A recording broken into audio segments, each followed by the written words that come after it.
Maybe not. Gotta get myself ready. Man. Let's freeze his joints. To the tune of OPP, minority by nature. No time for idle chitter chat and petty iteration. Teaming to me exponentially like I'm Barack's inauguration. Erratic calculations, nah, I runs the infinite. Only way I slow me down is with some calcing by a limit. They might no longer show the work to answer self-evident. Some truth should be proclaimed in the Declaration of Independence. Things not instantaneous can be approximated by adding up our changes till everything integrated. Word to my partners in calculus. Yo, you down with BCP?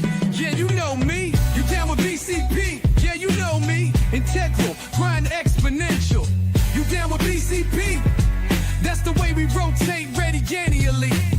You down with BCP? Down with BCP? You down with BCP? You down with BCP? That's the way we do things limitlessly. Yeah. Down with BCP? You down with BCP? You down with BCP? That's the way we do things limitlessly. Yeah. You down with BCP? Yeah, you know me. You down with BCP? Let's blow. One of these days, your ass is gonna be up here going with me. If I be doing that, please call the ambulance quick. If I'm up there going, please call the ambulance quick, bro. Just any hit me up. I wouldn't even know how to do that. I'm just a simple caveman. I live 800 miles away. I know not how to dial 911 to your area with my simple caveman cell phone. What, no super chats? I don't know, man. You almost sounding like Ron Burgundy there, buddy. Ron Burgundy, yeah. Yeah, almost. Ron Burgundy, that sounds like you should be playing the commercial from Trim Richards or Dr. Dick Richards. That's what you're sounding like, yeah. Dr. Dick Richards. Greetings. I'm Dr. Dick Richards. You may know me from my iconic. You may know my brother from the iconic movie Anchorman, but I'm not here to talk about that. I'm here to talk about my revolutionary new product, Drippy Dicks, which, by the way, Depend, which used to be known as Depends, stole my fucking idea, and now they make Drippy Dicks. But hold on, I just want to know, when you did that commercial, did you actually write down the things you was going to say, or did you? Hell no, it was all improvised. And that was really good, man. I'm telling you, that was really good. Carl, play it. Give us the short version, not the long version. Come on, we got it. The show is young. Let's entertain our audience who wants to be entertained. That was really impressive, man. I appreciate that. Greetings. I'm Dr. Dick Richards. Have you ever thought you were done going pee-pee, only moments later to find a drip or 2 or 3 in your underwear? Have you ever felt ashamed? Well, feel ashamed no more. Even the iconic legendary musician Elvis Presley has had his own share of drippy dick. For all the males and the they, them, there, go, thou arts out there, anyone with a dick, I've invented a revolutionary patented design called Drippy Dicks. Our state-of-the-art patented design can absorb up to 2.5 cups of pee-pee. Place adhesive side down in your banana hammock. Watch Drippy Dicks go to work. The banana hammock is still dry. Just look at that absorption. Drippy Dicks. Made by a dick, for a dick. Drippy Dicks.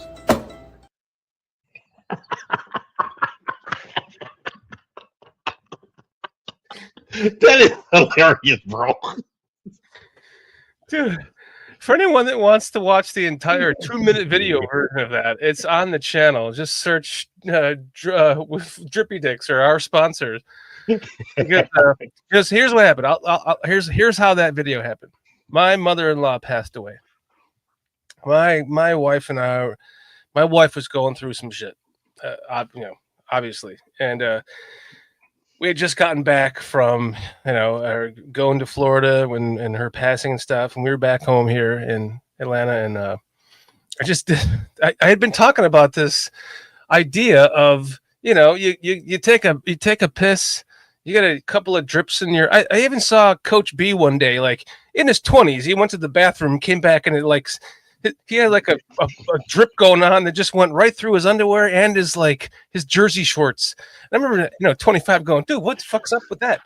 And so I thought about this one day, many, many moons ago. I was like, oh, Drippy Dicks. I want to call it Drippy Dicks, So that night when she's going through some shit, we were drinking. We were drinking that night. And I was at about a 7 right there at the level of from another 3 more levels. I would have been passed out, by the way. Hair was long enough. I was able to frazz it up. And we did that with an iPhone in our fucking bathroom. My favorite part is sitting around the toilet like it's a lounge chair, like for all the males and the they, them, thou outs are there.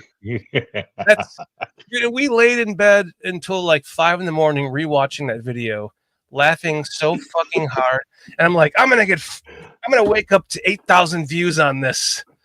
And wake up, 6 hours later at like noon or whatever. It's like 20 views. I'm like, those have to be our 20 views, like at least. So yeah, that's the story behind that. If you enjoyed that, please go watch the full 2-minute version because it's fucking hilarious. And that red suit I got at a local suit place here, because I was Ron Burgundy one year for Halloween, and she was the chick. So if you notice Ron Burgundy, when he's in the office and he says he keeps calling what's her name on the other side of the office, and he's like, this is Dr. Chim Richards. Yeah, I just got your results in. And she's like, get the fuck out of here, Ron. So I came up with Dick, as in Drippy Dicks, Dr. Dick Richards, the brother of Chim Richards from that movie, with the costume I got to be Ron Burgundy. So it's kind of like a whole thing. And it was a lot of fun to make. I don't care if you like it. Or improvising. I've never laughed all improvised. Never laughed so fucking hard in my life. That's Impressive. Thank you. I'll give you that. Impressive. Thank you very much. Now, will these banana hammocks be on sale at or on the new website, bearscountrypodcast.com? Yeah, and they'll have the insert instead of just using the adhesive side. Gives people to insert them. We'll sell the BCP banana hammock with the Drippy Dicks. That's a good idea, Carl. By the way, we should announce. I was going to say total layup, just whoosh, whoosh. I'm looking at what Squeegee says. Sorry, boss. I'm going to be a little late. Get some banana hammock pads on the way to the shop. Oh my goodness. By the way, we have launched. Finally launched. I've been sitting on this thing ready to go. The website bearscountrypodcast.com. It's really just, I don't even know what to do with a shop, but maybe we could scroll back up. It says shop coming soon. I don't know what to sell. Like, I don't want to, I want to give you banana hammocks. But BCP banana hammocks with Drippy Dicks inserts would be the best. Obviously. Especially if you can buy a product from Depend. Actually, make them work for you in the grand scheme. True, yeah. Depend. All right. So, yeah, we've launched our new website. It has been designed by J2K, and we want to thank J2K Designs for all of his help in making this possible. He took this off my plate and did it for fun, and it's now launched. And thank you to J2K for all of your help with this. You can find our sponsors there: Connecting Chaos, Coffee Roasters. You can get $3 off a pound. If you click that link, you'll get $3 off pound with the BCP promo code. Promo code BCP 2025 if you like coffee. I love coffee. I don't drink any coffee but this. I would never put a sponsor on here that I don't, completely remove BetUS. So I'm officially, only supporting people that want to support us, and not to make a commercial out of this, but also you can find our favorite Bears content creators Adam Mason at Baird on Sports, Bearsky Film, 4-Star Chicago Sports, and of course, the Podfather, Aldo Gandia on the Ballroom Network. Click those links. We're going to be doing some blogs and stuff. Carl did this amazing blog. Did you fix your typos? No, not at all. Okay, well, Carl's going to have some typos on there. Yeah, final chance for you guys to critique me. If you actually click in, you can see there is a comment section down here. I did like the absolute lightest. It's nice to document this, by the way. Naj is the first ever commenter of the BCP blog, so that's awesome. Shout out to the Naj. It's very hard to set up a forum as I'm looking at a huge spider above my Nanoleaf panels. Are you afraid of spiders? It's hard to set up a forum. So if that's something that you guys are interested in and would like to have kind of a community space to discuss amongst yourselves outside of the YouTube comment section, maybe let us know on the website. Why don't you make a poll section? Make a poll tonight about that. I can make a poll and we'll see if they say yes or no, but we need genuine feedback, like people saying like, hey, we need this, whatever the case is, just outside of like a yes, no in a poll, something a little bit more serious in my opinion. But in any event, I would like to spearhead this and just find a way to kind of help garner the community. Because I know that's the biggest part of all of this is like we have this platform and it is Shorty's. Shorty's the one who started it all, right? But I would like to think it's not just Shorty's, it's not just PJ's, it's not any of mine. It's all of us. That's what makes this special, at least through my eyes. Me too. I agree with you. It's not mine, it's ours. Go back to home and show them where they can just easily click on go down to the section where they can email us and show them that, because right there. So right there, just give us your name, email, put in the text if you want to join us, if you want to, that'll go right to the Bears Country Podcast at gmail.com email. So we'll see anything that you guys want to talk to us about or add to a show or anything like that. You can do this right here, bearscountrypodcast.com. So check it out, guys. I know that a certain someone dropped a certain question in a certain private chat, Dan. I don't know if you have the eyes to look at that very quickly. I don't look at private chat, but thank you.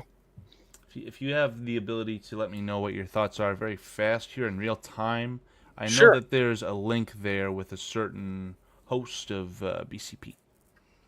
I don't know if you're looking at. Are you saying sure to the question? Yes, we can definitely do that for sure. Yeah. So the Bear Review, Walt, they're gonna be, and by there I mean Walt is going to be doing stuff with Foster, to my understanding. Oh, awesome! As per what Foster said. So I don't know if that's a cat's out of the bag moment. I apologize if it is, but definitely this website will constantly be updated. I really don't see any reason as to why you guys couldn't be on the website. But in any event, I'm going to digress on this, and I'm going to remove the website for now. But if you guys have any thoughts, you guys being the listeners, right? Anything that you think we could implement to help make this a better experience for everyone, I'm all ears for that. Thank you. Now, if I may take a moment, please, guys.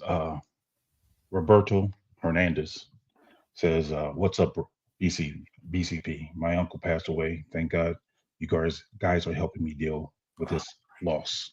So, Roberto, I want to express on behalf of BCP here, you have our deepest condolences. I pray that God comforts you and your family's hearts during this time. I'm sincerely sorry for your loss. Peach, let's give it a moment of silence for Roberto Hernandez's uncle.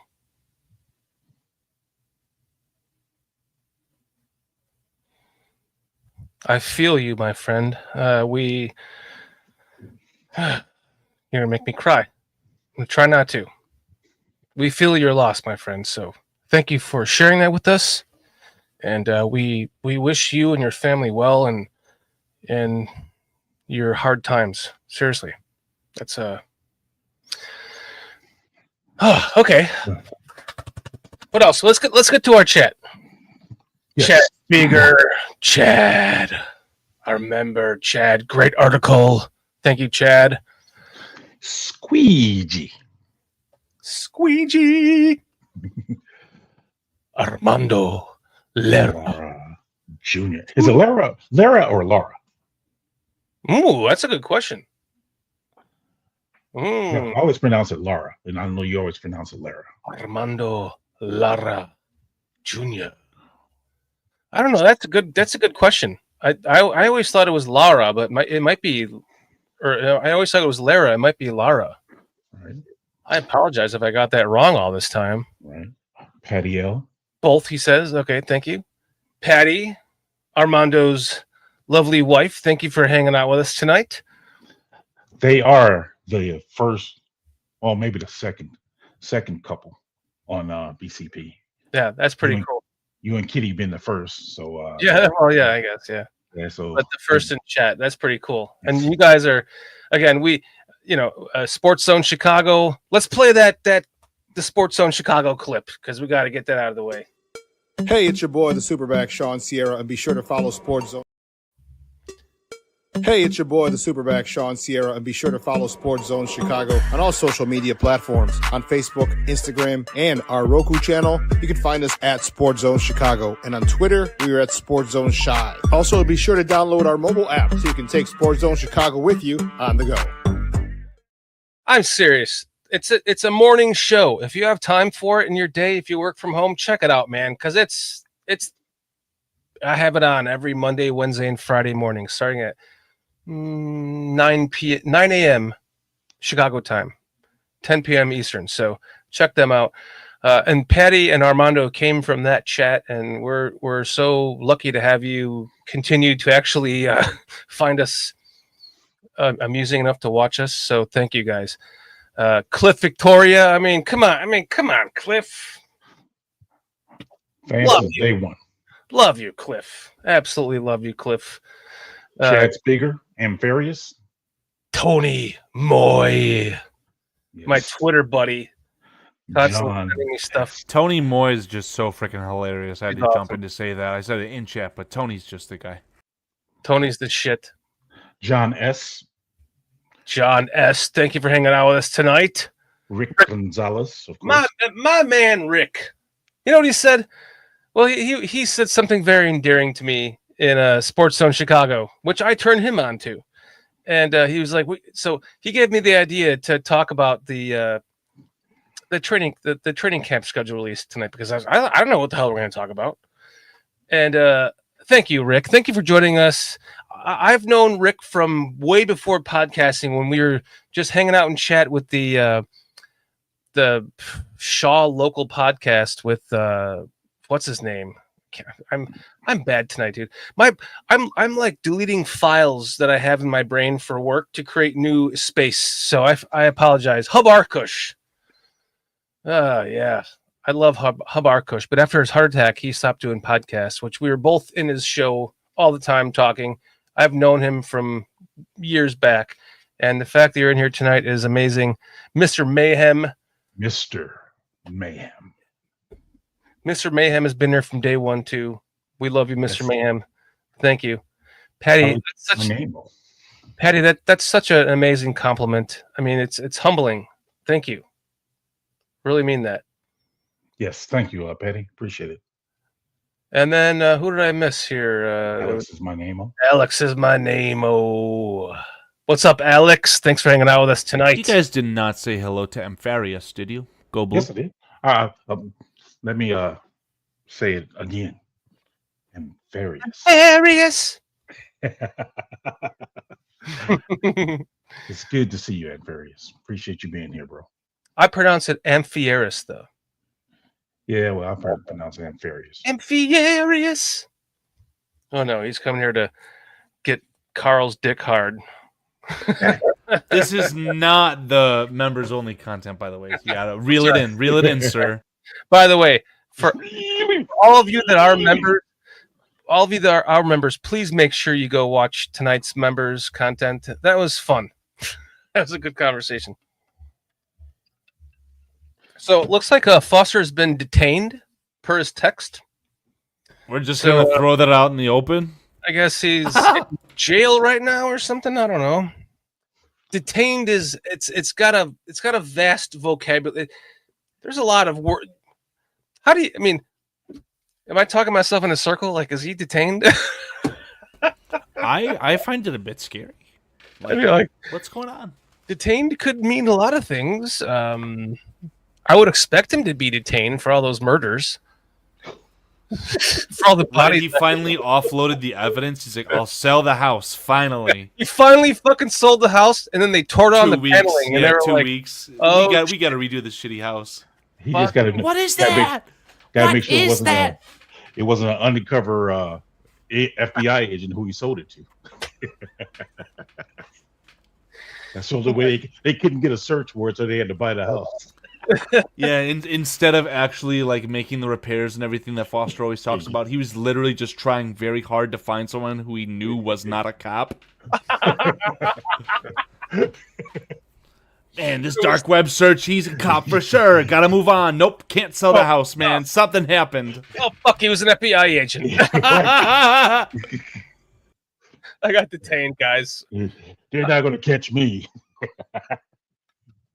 He said like 8:30, 8:45. So we'll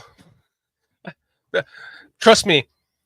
This is gonna turn into a very fun podcast. Hopefully within the next hour, whenever his ass shows up. Man. But in the meantime, would you like to suffice our fans and I don't know, talk about the Bears? Because I mean, this is like the worst. Listen, Alex with a banger. Detained equals having a conversation with Chris Hansen. But like this is basketball has ended, hockey's ended, right?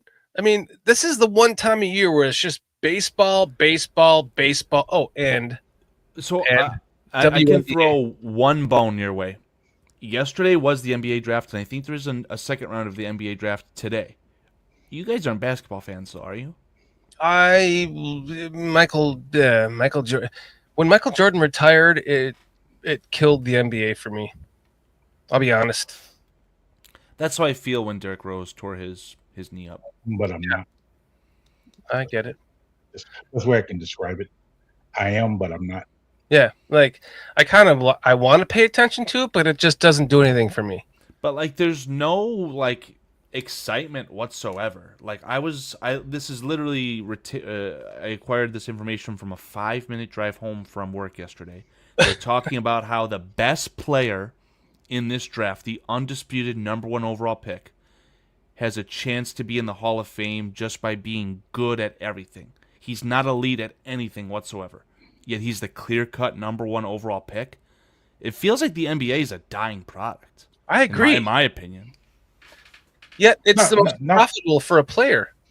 Not to be controversial, but I think it started its demise when we started incorporating the European rules, like that Euro step they talk about. That just killed it for me. I mean, that to me is traveling all day long. And I'm like, I see these guys take 3, 4, 5 steps. Well, PJ, there's a gather step. Yeah, see, that step he's jumping. That's crazy to me. I know, it's insane. Yeah, that's why. Because I grew up in the area. You pick up the ball, you get 1.5 steps. Simple. But now it's all this other stuff. I'm like, nah. I see guys traveling. I'm like, nah. 5 steps, 4 steps easily. Yeah, I can't stand it. That's why I stopped watching. I said, nah. I see people posting clips about, who does he remind you of? And I'm like, you must mean Jordan, right? But then he takes 5 steps. I'm like, get the fuck out of here. Yeah, it's bad, man. Jordan would have jumped over you 2 steps ago. So don't compare anyone to MJ. Now, what about the frequency of that these games are being played? Because I know that's a very hot topic, and I don't remember anything from the Jordan era. I don't know how many games a season he played. What is it? Is it 62, 63 games? 82 games.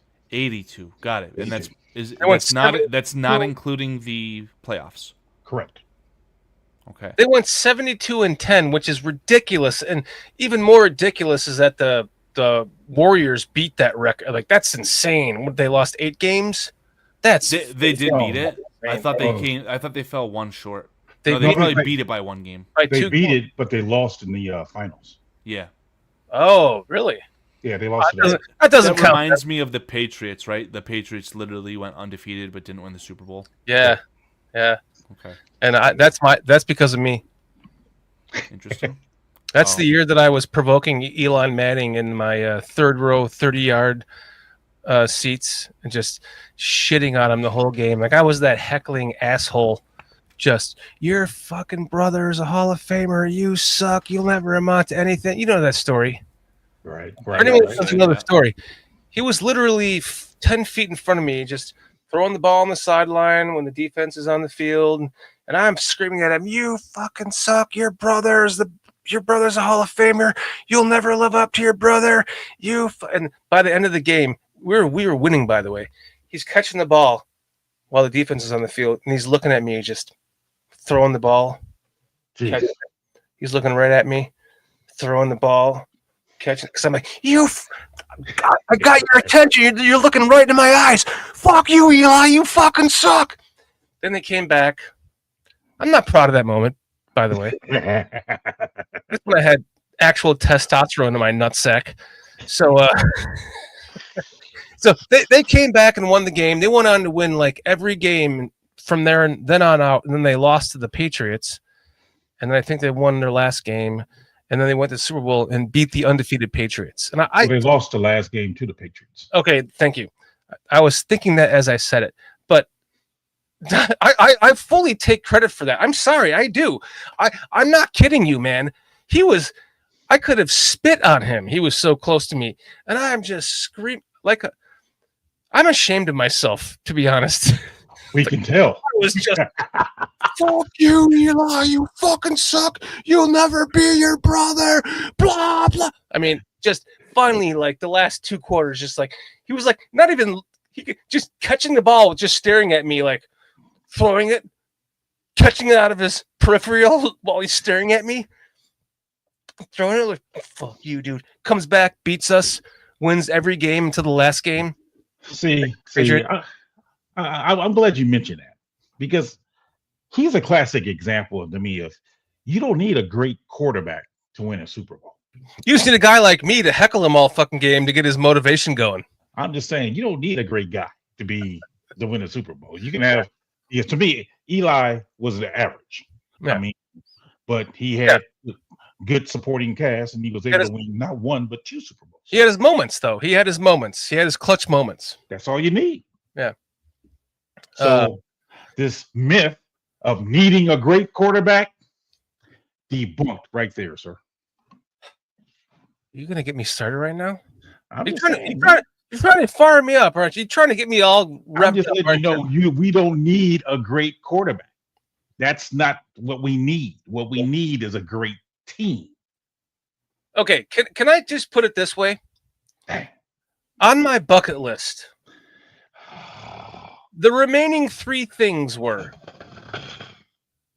the best quarterback, like almost call him generational if you want or not, is available with the number 1 pick, and the Bears have it, and we will never have the number 1 pick because we're never just going to be that bad. We're always mediocre.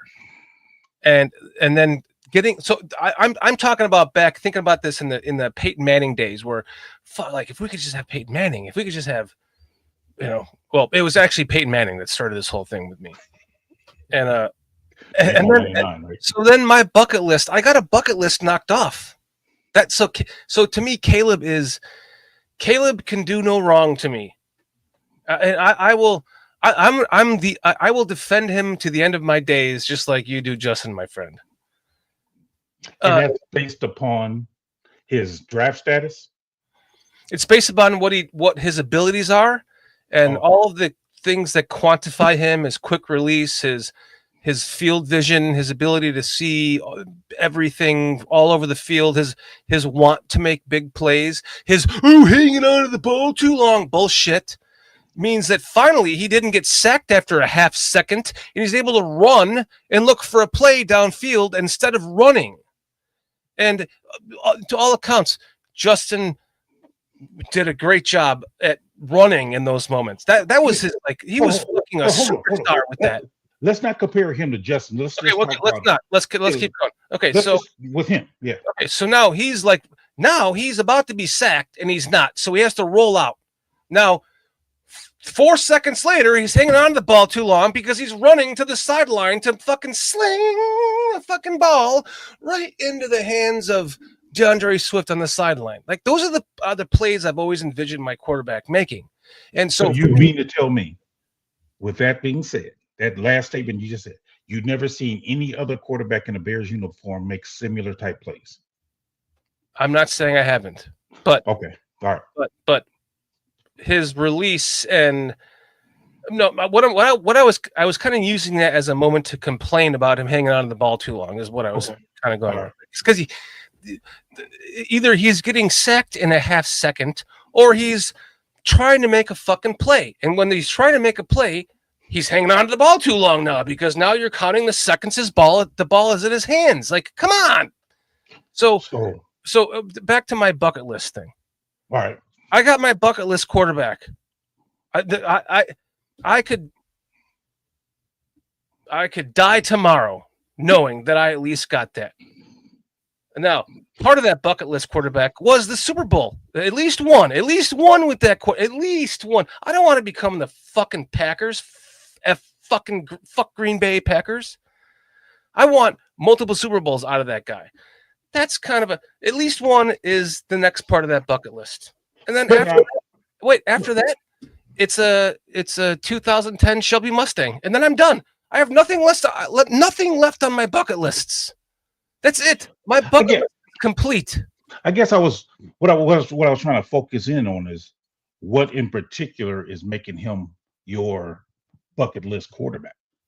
I mean, is it because of a particular attribute he has, or is it more of his draft status being the number one overall pick? It's all of it above. It's his charisma at the mic. It's his ability to handle people. It's his vision on the field. It's his.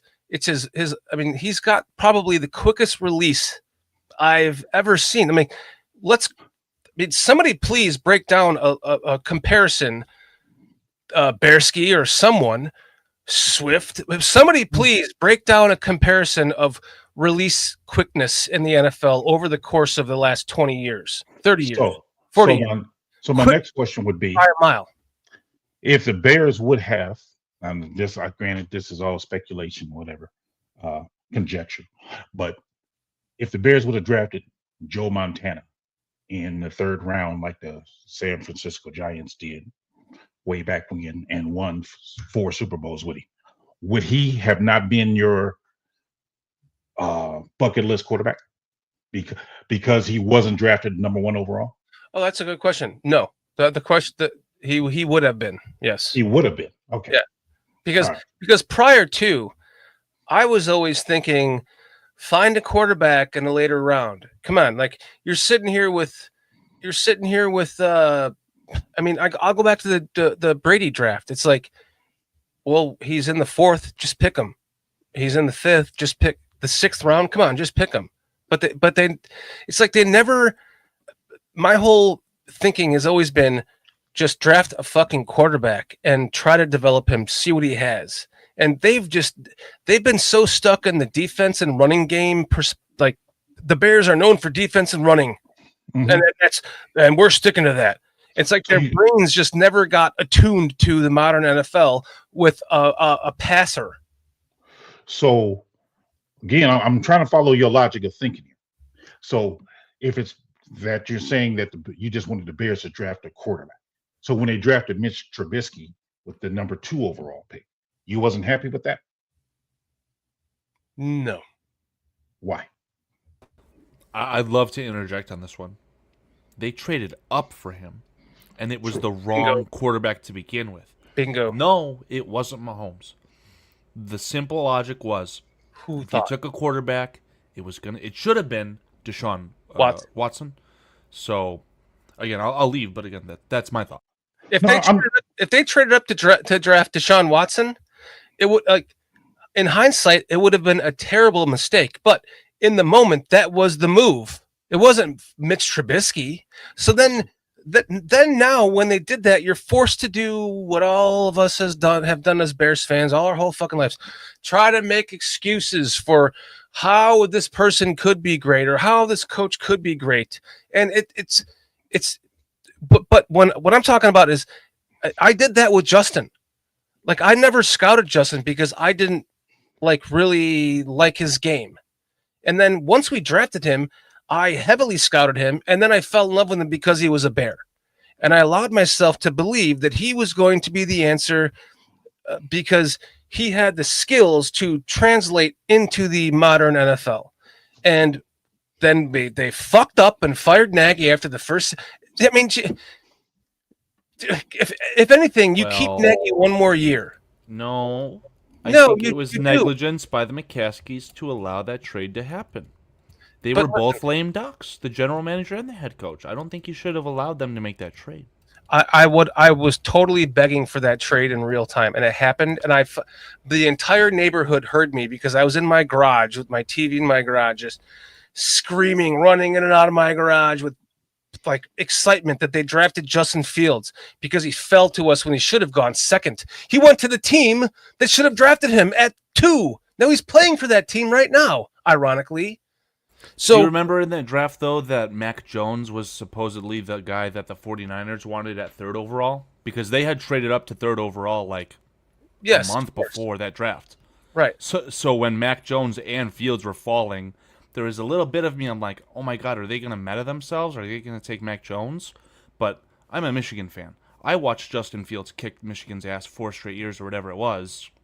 I knew what was happening in real time, and I saw the writing on the wall. I thought he was going to translate into the NFL with Matt Nagy as head coach. And they just gave up on Nagy. I mean, I think Shorty is Matt Nagy. We all kind of saw the writing on the wall. Matt Nagy talking to Mr. McCaskey right now. Whether Virginia was there in the moment as well. Can I get back to my love of Caleb Williams? It's just that I know how you can pledge your allegiance. You've got a gold slab. I have never had. Okay, it's kind of like Ben Johnson. We don't have to talk ourselves into Ben Johnson, do we? This is like a collective. I think we did at first. Well, absolutely, we did, and it's documented. Are you talking about this card? Yeah, I didn't mean to talk over you. Solid gold card. Yeah, I'm trying to lob you up for this one, man. Look at that. Well, it's not the signed one. I have to go pull it out of my vault. But yeah. Anyway, wait, what? That's not signed? It's out of 50, though? It's out of 50, but not. It's the other one. There's 1 out of 50 signed, 1 out of... Anyway. You have a gold slab out of 50 signed Caleb Williams? Yes. Was that 3 figures or 4? No, it was less than 1.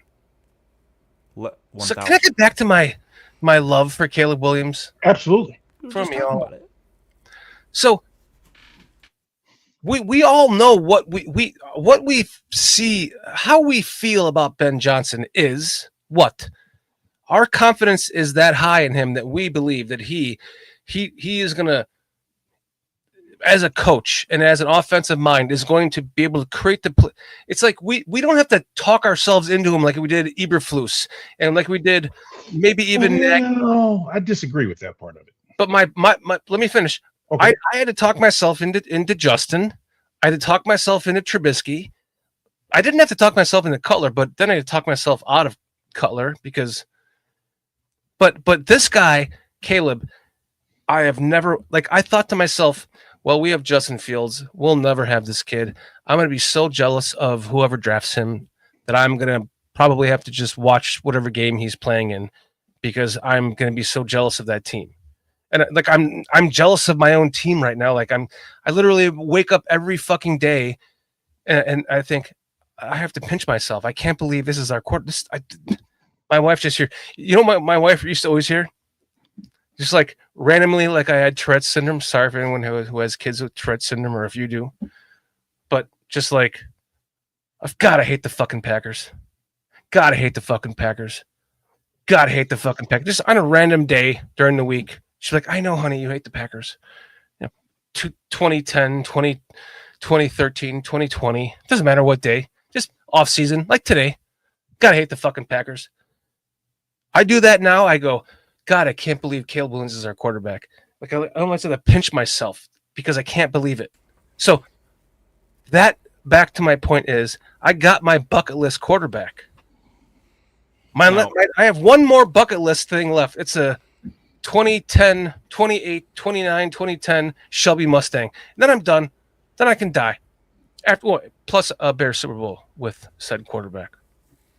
I want PJ to give his thoughts and respond, but I do want to bring up a topic that's very relevant to this conversation right now. So, PJ? No, I mean, I guess for me, I can't think of a quarterback that I remember watching in college and saying, "Ooh, I really want the Bears to have him." Not even Peyton Manning? Not even Peyton Manning. So my question for you, Shorty, before I finish answering that question, what position? What's your position in that you played and that you gravitate to when you were playing? Receiver. Okay. See, I was more of a defensive guy, so I always looked at defense first. So I didn't really give a lot of thought to quarterbacks. And when I did think about quarterbacks, I thought about the ones that would be hard for me to have to deal with or defend. So your mobile quarterbacks with a good arm, those are the quarterbacks that is harder for me to deal with.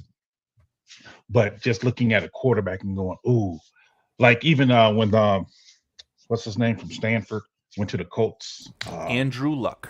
Even when he was in college, I mean, I thought he was good, but was I like lusting after him, for the lack of a better word, and hoping that the Bears would get him? Not necessarily, because I was more of, give me more of a complete team. Give me, the offensive linemen, defensive linemen, I mean, running backs, all these type things. Because when you look at Troy Aikman, I don't think Troy Aikman ever threw for over 4,000 yards. Nope, never did. Barely 3,000. Now, is that a fair comparison though? Because what era was that? Was it the 80s at all, or was it only the 90s? I have to pee, but my headphones makes it to my bathroom. I'll be right back. 90s. Okay, so obviously I know that Eric Kramer is the Bears' all-time leading 3,800 statistic as far as the total number of passing yards, but that occurred in the 90s, yes? Or was it early 2000s? I think it was in the 90s. I believe so. Yeah. I believe it was in the 90s. But I wonder, I should look this up. When was the first year there was a 5,000-yard passer in the NFL? If I'm not mistaken, I think that was, I don't know what year, but I think either was Dan Marino or Peyton Manning. I can't remember which one. But I know Marino, It was Dan Marino in 1984. Now, again, I don't know if I'm talking out of line, but Mr. Aldo, I think, is the one who educated me, or at least claimed that the reason that Marino never won a Super Bowl was because Dan Marino would call his own number. Not like Peyton Manning at the line of scrimmage where he could identify, hey, you know what, I might be able to get a guy one-on-one and I might get lucky, but this run play is going to work. I'm going to run, get my 4 yards, we're going to go to first down, it's going to get us a first down, move the chains. Dan Marino just said, I don't care, I'm going to throw the ball. He was selfish in that regard.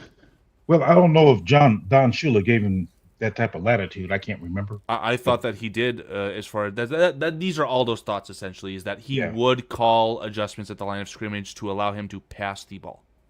Yeah, no, I mean that's when the Marx brothers became famous. Mark Duper as well as Mark Clayton. But I remember him also having Cadillac Williams, I believe, as one of his running backs. No way. Cadillac Williams was drafted to the Tampa Bay Buccaneers just a little bit after. It was the other one. Ricky Williams? I don't know if he ever played with him. He played with him, but I don't know if he played with Marino. He played with the Dolphins at one time. But that's correct. They had a running back, though. It was the guy, I thought, who was in the backfield at Auburn with Cadillac Williams. Then Cadillac Williams and, was it Ronnie Brown or Ronnie Brown? Thank you, John. But with Dan Marino? Yes. There's no way. Ronnie Brown was my time. Ronnie Brown was like a late 2000s running back. Well, Marino played for a minute there. I know that. I'm positive. Well, did Dan Marino play into the 2000s? I'm pretty sure of that. I think. I can't remember. I know that I've seen a picture of Dan Marino playing against Peyton Manning. Ronnie Brown was the same draft as Cadillac Williams and Cedric Benson.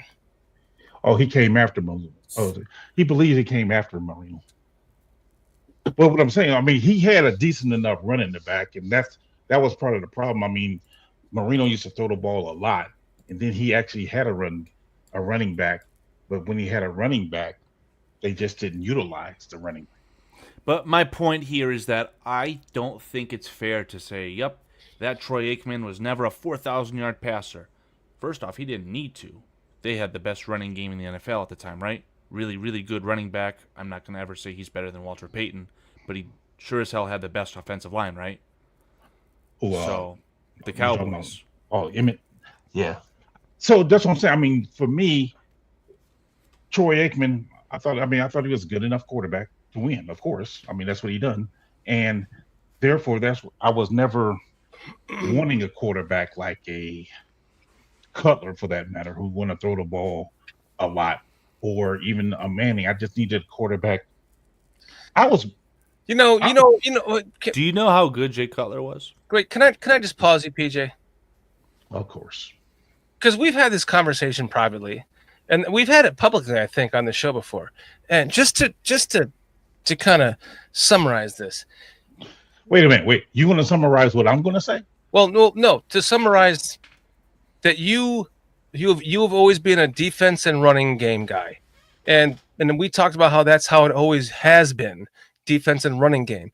But then my younger days, I saw the quarterback as being the next generation of the NFL was the quarterback, and it happened. It's been happening, and so now it's kind of coming full circle to where you're seeing Patrick Mahomes. His big plays are now gone, and now he's dinking and dunking and doing all kinds of other shit. So this kind of begs my question to you: why not bring back the T formation? You're not going to short side my answer, buddy. You're not. Go ahead, finish your answer though. Man, you're not going to no. Because look at because I heard rumors with quarterbacks who won't win Super Bowls. Well, I look at Steve Young. I look at John Elway. I see even Jalen Hurts. You can have quarterbacks who can run and still win a Super Bowl. I just again was more of, and I can honestly tell you guys, none of these quarterbacks, like I said, is something I really wanted. Well, I've got to have this quarterback because he throws all these balls. No, I just give me a guy who can handle the game, manage the game. Yeah, throw passes when needed, but give me a good, strong running game and a good defense. That's always been my belief. What quarterbacks come to your mind immediately, PJ, when you say this is a running quarterback? And I'm not going to hit the low-hanging fruit, no Fields conversation here, right? The Ravens. No. The very first thing that comes to my mind is Michael Vick. The very next guy that comes to my mind is Lamar Jackson. And I think that they are holding hands with 0 Super Bowls right now. Honestly, if I'm being totally honest, the first real running back I remember is a guy named Bobby Douglas. You mean a quarterback that was designing runs for himself and things like this? Yes, if you look up Bears history, he was the. This is a Bears quarterback? Yes, Bobby Douglas. Yes, you dummy. Come on, man. I was born yesterday. Leave me alone. Yeah, literally, you were. Leave me alone, man. So he was the first running back that I can remember. And then as you go further down the line. Chad, this is a really good one from Chad, too. Randall Cunningham. Randall Cunningham was a good one. But see, I even put Steve Young in that conversation. Yeah. Because that's what he was doing a lot in Tampa Bay, and then he started doing less of it as he got older, which all quarterbacks do because the body started getting wore down. But that's what I'm saying. Even John Elway in his early years of playing, he ran the ball a lot. So there are mobile running quarterbacks who I think you can win with. Now, I think it's a progression because some quarterbacks who can't run, therefore don't rely on running when they get in trouble. They throw the ball away, they get sacked, whatever. But I can't criticize a quarterback for taking off and running because his first or second read isn't there and he takes off. I'd rather him do that than take a sack. I'd rather him do that than just throw the ball away. Run if you have that ability, go ahead and run. But then I'm not going to turn around and fault him. Oh, he's a running back, and therefore he needs to throw the ball more. I think Cutler almost fits that mold where he was a guy where, there's no chance he's going to run, and he could. There's the infamous clip of him running over that defensive back on the Steelers on whatever day that was, so he had that ability. Another guy, too, that was very close to breaking the mold, in my mind, was Cam Newton. That was a guy who was definitely a run-first guy who also had a cannon of an arm, and he was in the Super Bowl, but he chose not to dive on his own fumble, whatever it was. Maybe he would have won that Super Bowl if he did, but he probably would have got hurt real bad. So, a couple guys want to know my age. I mean, if you want to guess it, I will say you're over or under. But a couple are saying don't say it just yet, like Jay Grizz. So, it's You know what this is? These are people asking this question that have been here for a long time and didn't pay attention to that one time we talked about your age, which was like 4 times. Jay Grizz thinks I'm 37. Jay Grizz, Jay are Grizz. higher. Jay Grizz, I'll give you a hint. Do you know how old I am? Alex, warmer. Mayhem. Mr. Mayhem, colder. Mayhem. Colder. Mayhem, you've been here since day one. Do you know how old I am? Carl is 20 years younger. Yikes. Almost Dead giveaway. within a month to the day. 36 guys. Come on. Is it that bad? It's that gray beard you got going on. I'm cutting it off. It's gone forever. 32. Oh, you're close, Rick. Yeah, we're getting closer. Oh, Chad Spiger's the winner. Ding, ding, ding, ding, ding. What, no super chats? Good job, Chad. Now, can I transition us into the topic I wanted to bring up? Please do. Okay. Mr. Lightning Rod himself, Adam Mason. I won't even mince words. I'll put it right on the screen and read it for our audio listeners. This is a tweet posted by Adam Mason that has essentially caused Adam to take a break from Twitter by you. Again, Adam Mason writes, plain and simple, if the Bears don't make the playoffs in 2025 with a top 10 offensive line, a top 10 receiving corps across their wide receivers and tight ends, and Ben Johnson calling the plays, it will absolutely be Caleb Williams' fault.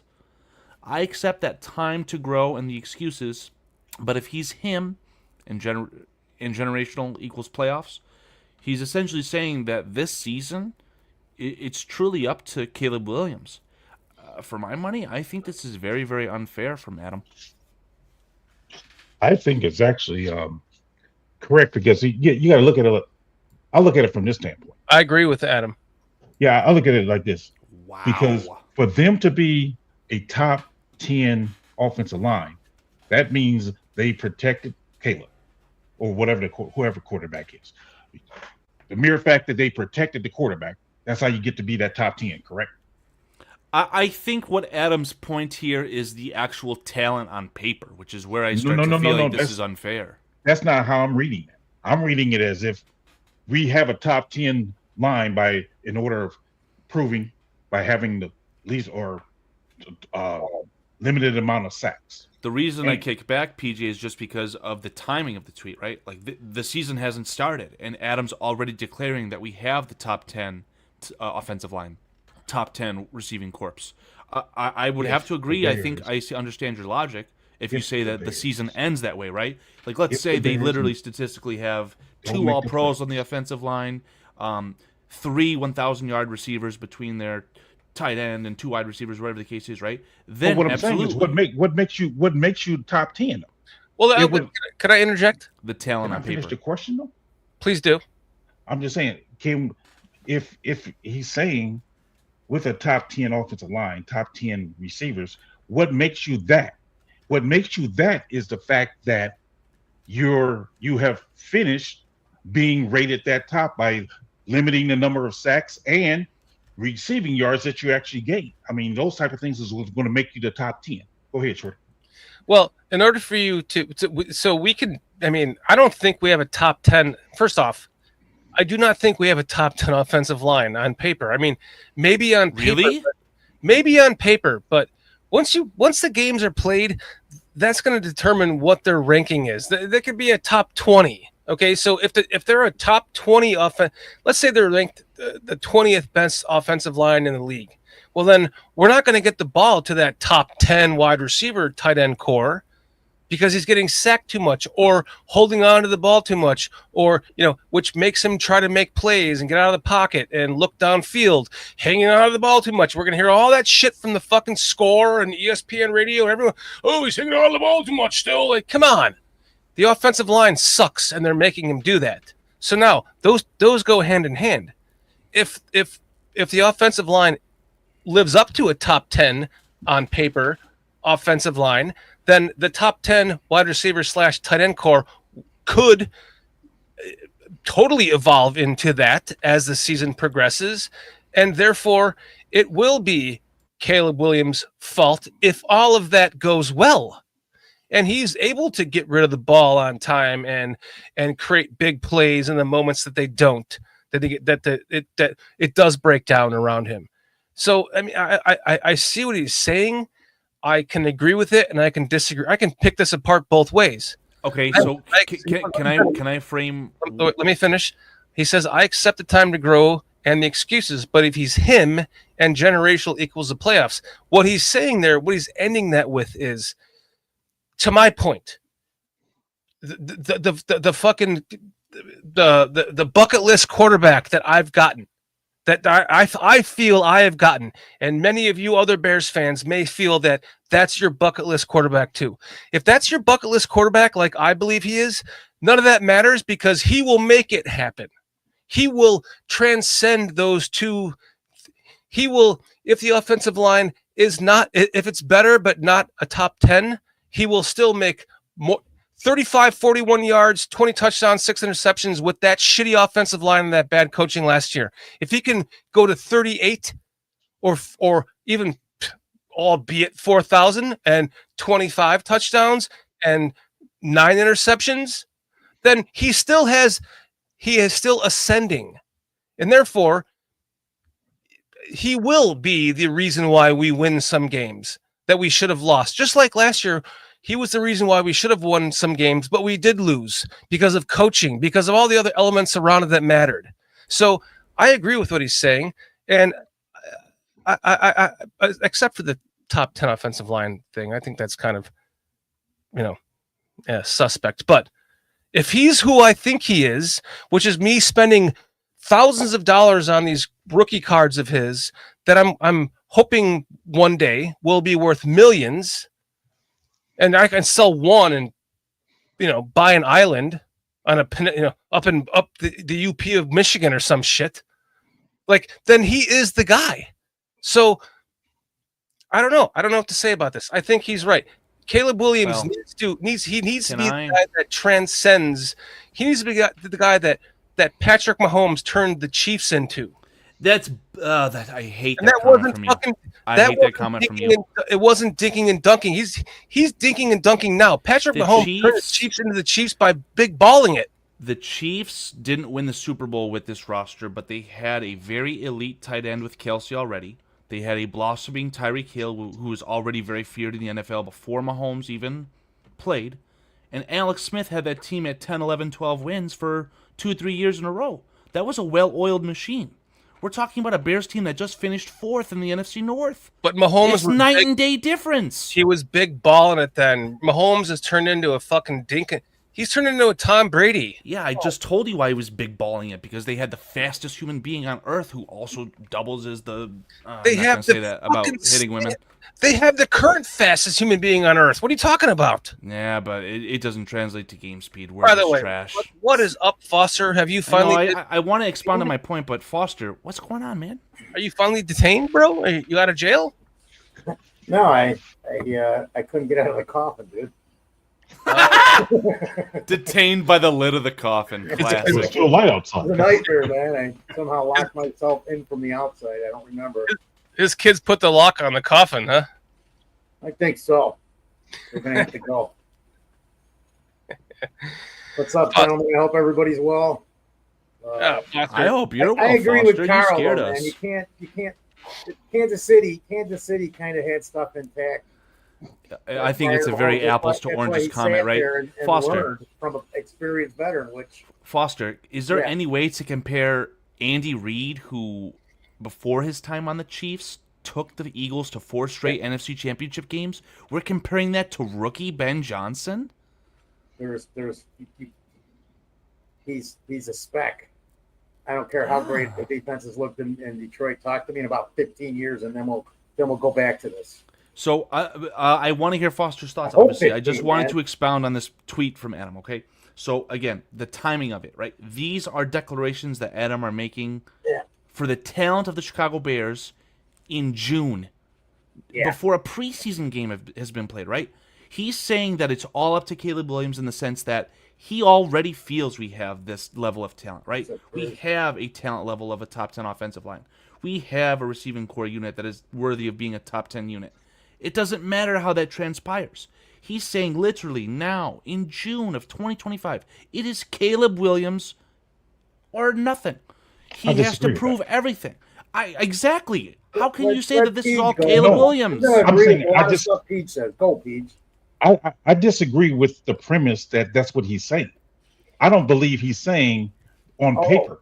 I believe he's saying at the end of the year, if we having a top 10 offensive line, a top 10 receiving core, and we don't make the playoffs, it's because of Caleb. That's when I agree with. That's how I'm. Doesn't reading. that feel like low hanging fruit though? Because like this is the thing where he says excuses, right? Like he's trying to make it seem like in year 2 with a rookie head coach that's implementing new systems on offense and defense. Well, it's Caleb Williams. It's either Caleb Williams or the head coach. The whole team is irrelevant. Sophomore wide receiver. Yeah, it's all Caleb Williams. Guys in the offense will have no freaking continuity. I'm just throwing things out there. Yeah, in my little blog post, I said, okay, the 1 year Caleb Williams had a good wide receiver in college. The wide receiver got drafted in the first round, and Caleb Williams won the Heisman.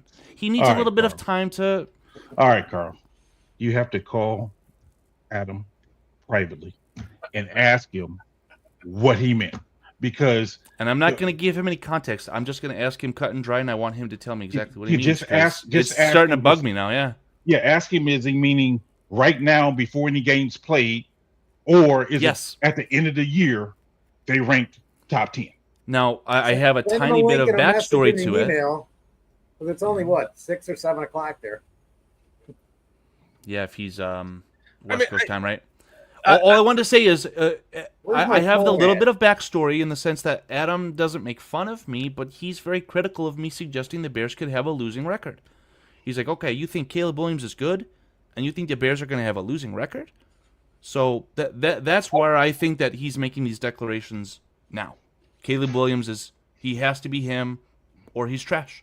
It's like one or the other. I look at it like this.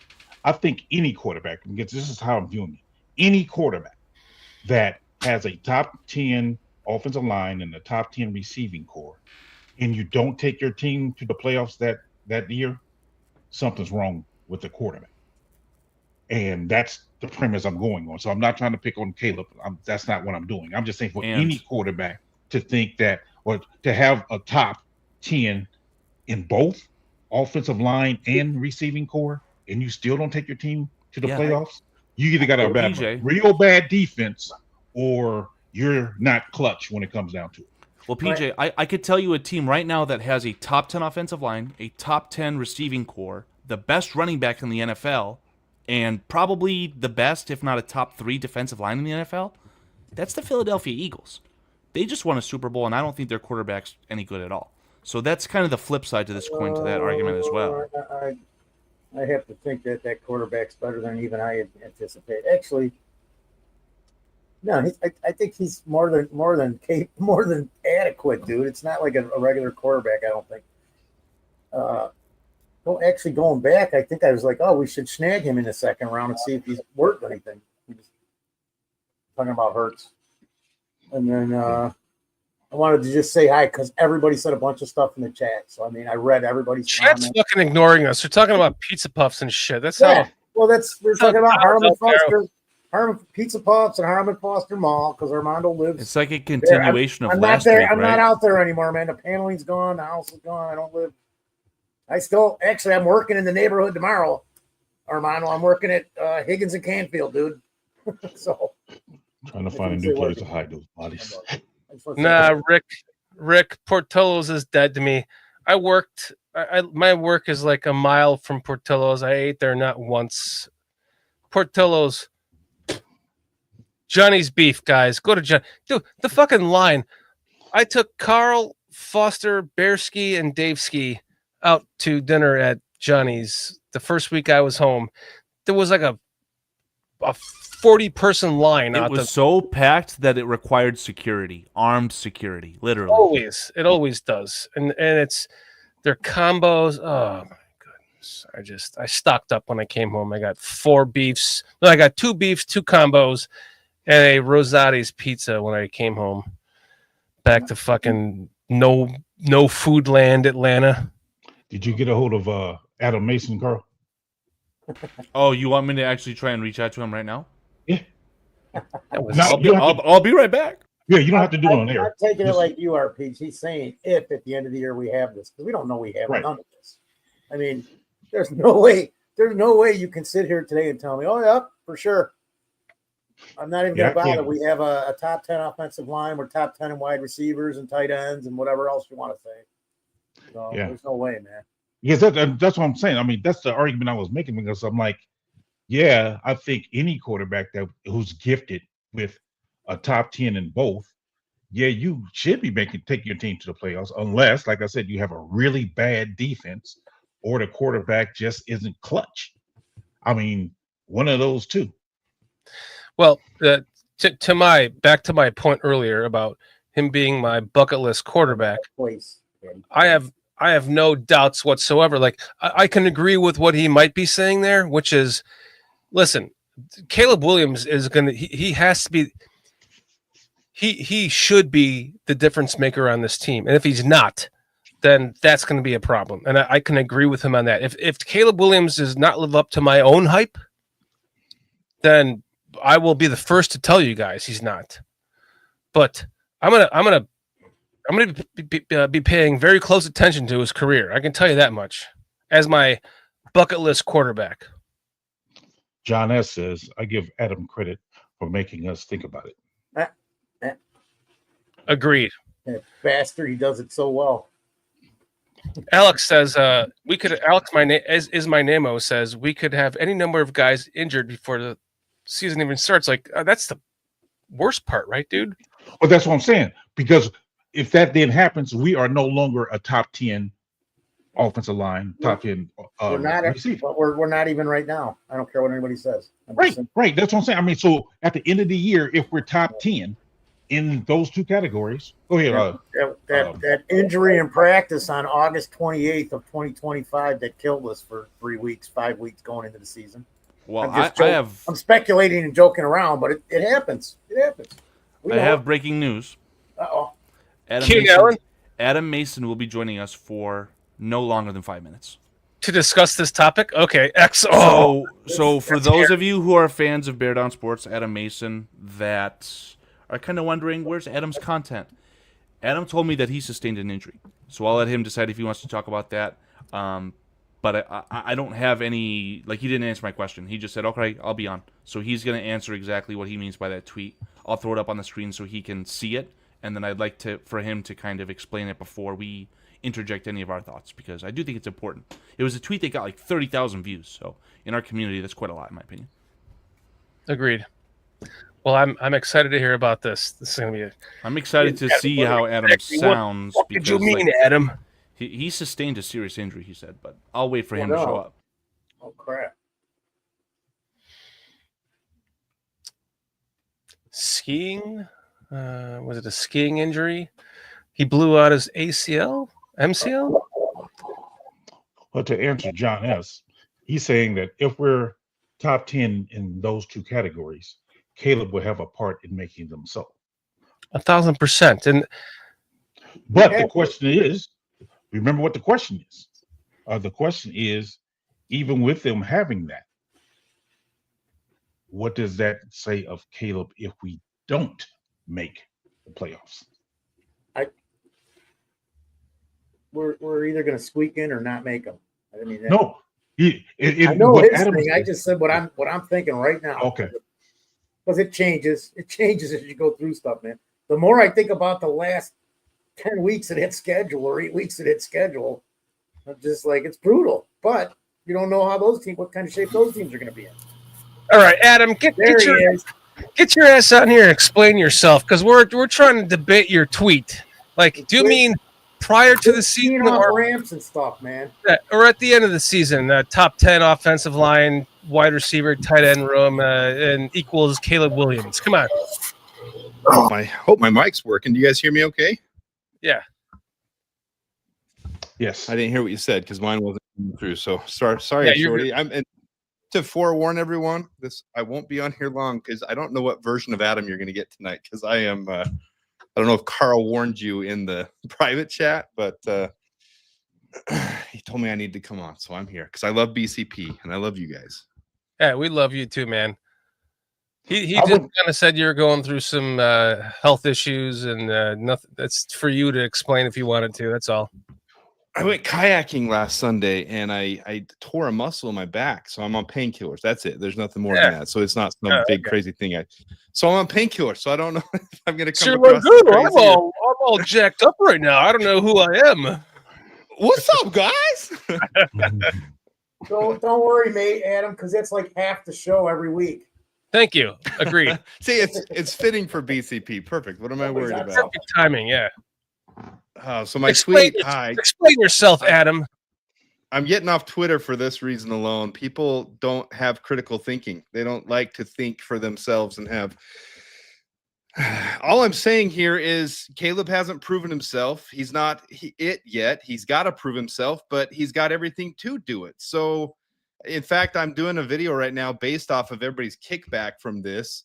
And I'm doing my tiers, how everybody does their tier rankings. I've got Caleb ranked 14th. So obviously I'm not down on the kid, but it's where these young kids, even Jaden Daniels can go the wrong way or go the right way. Jaden Daniels hasn't proven himself to be an established.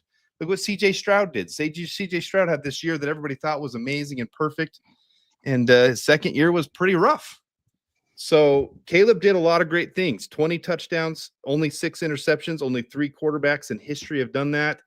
What was it? 254 straight passes without an interception. Not only first rookie record, but 5th all-time of all quarterbacks. I mean, a lot of people overlook that. That was 5th all-time behind who are the greats on that list? Aaron Rodgers, Tom Brady.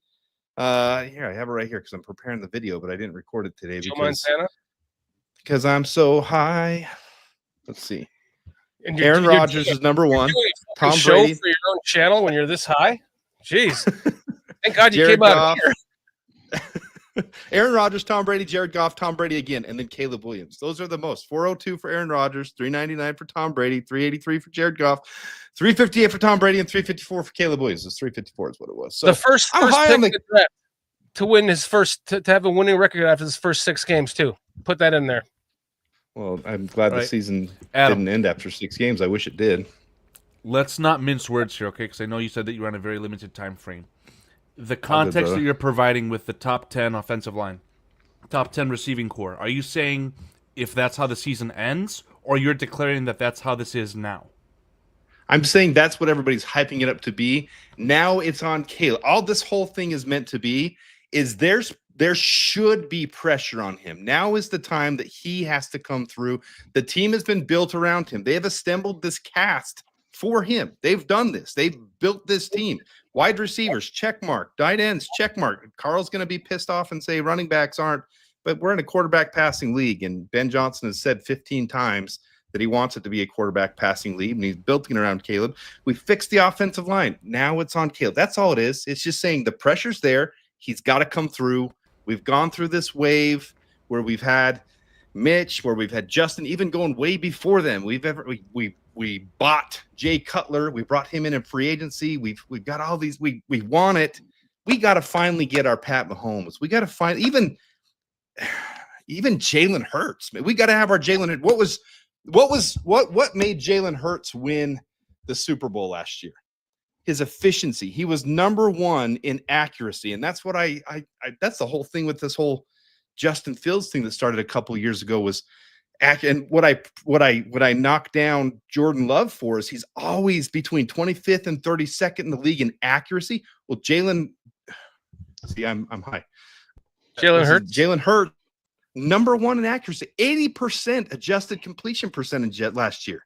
And that's good enough to manage. If Ben Johnson wants to have Caleb Williams be a game manager and not a Jared Goff 30-point a game, that's fine with me if the defense is up to par. But I don't think that's what we built. We didn't build a defense to have Caleb manage a game.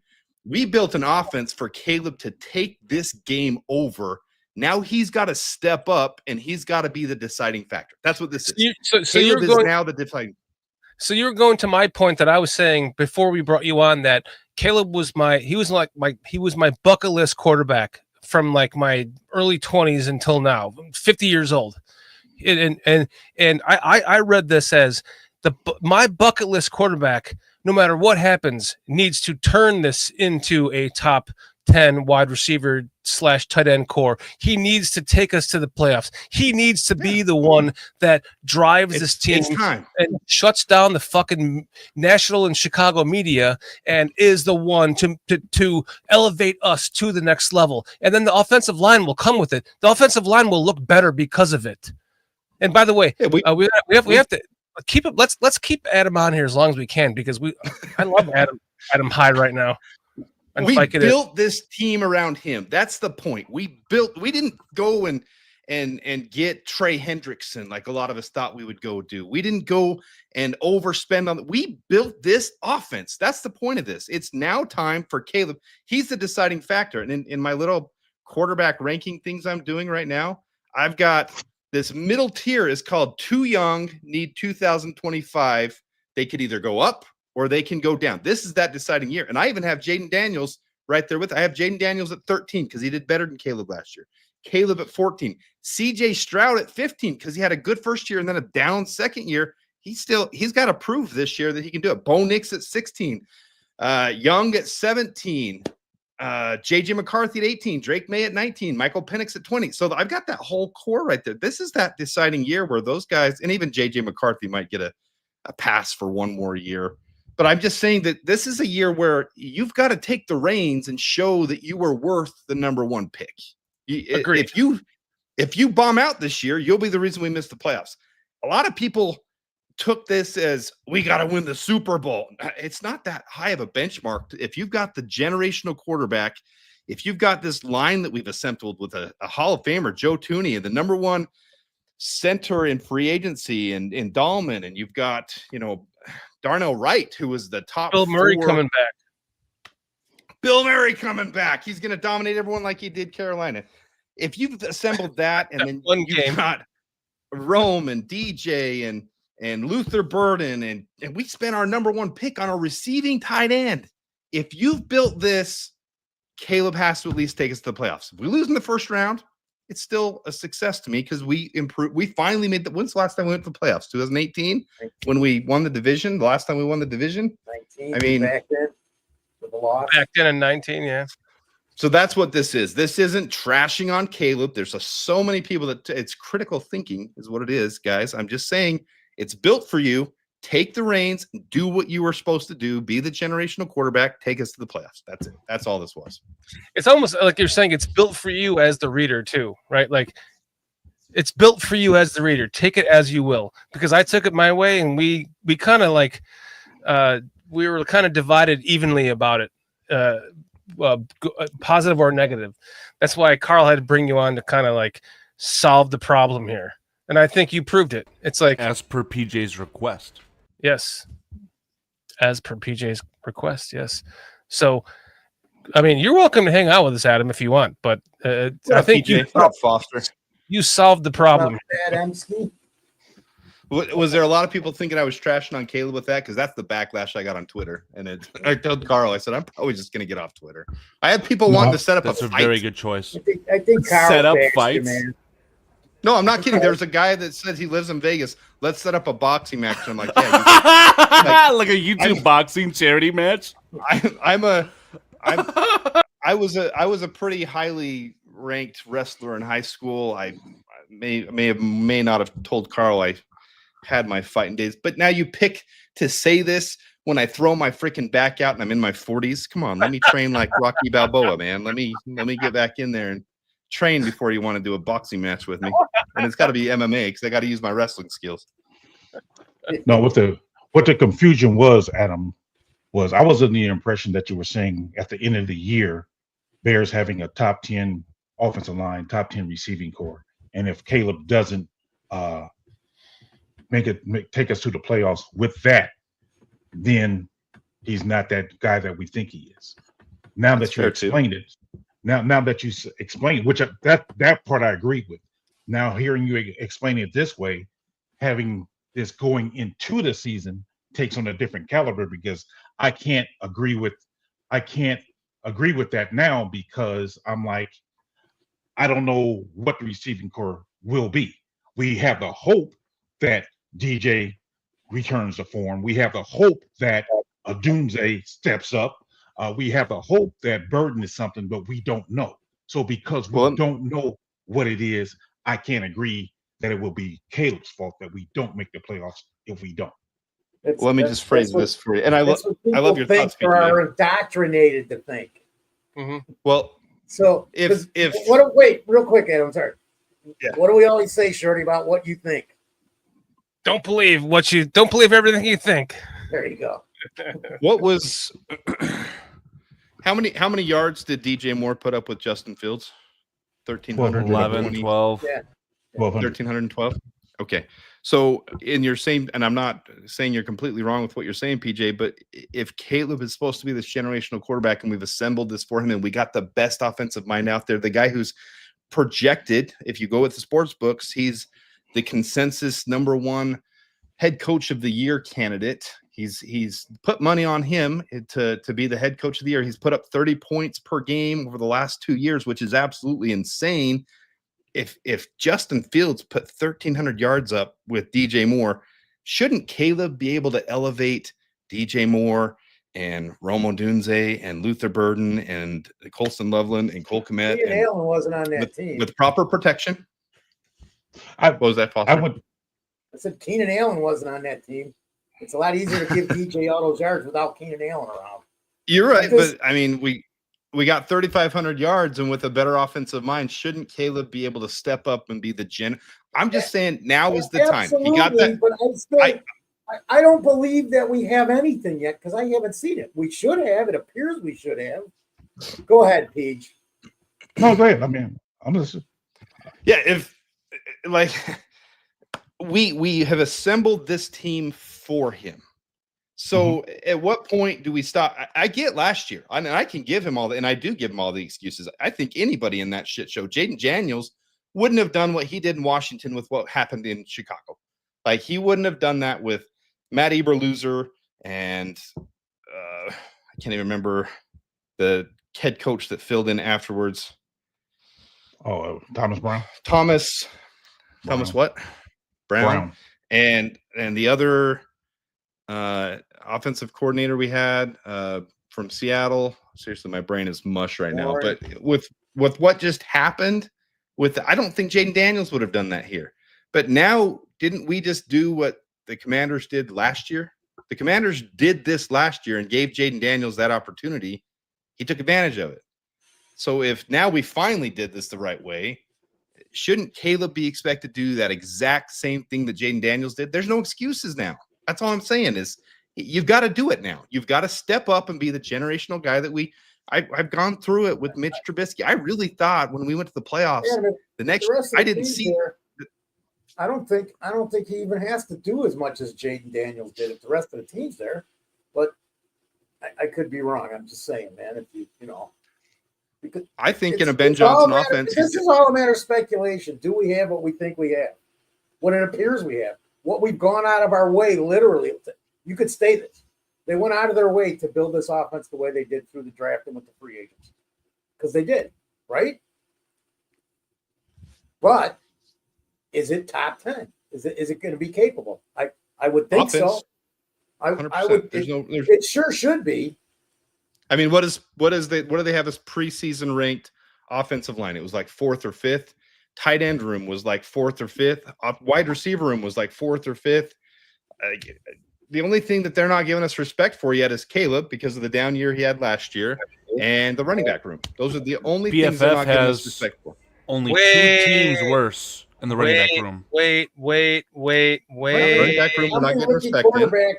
How many rookie quarterbacks had worse seasons than Caleb Williams? Hundreds of them, I'll bet you.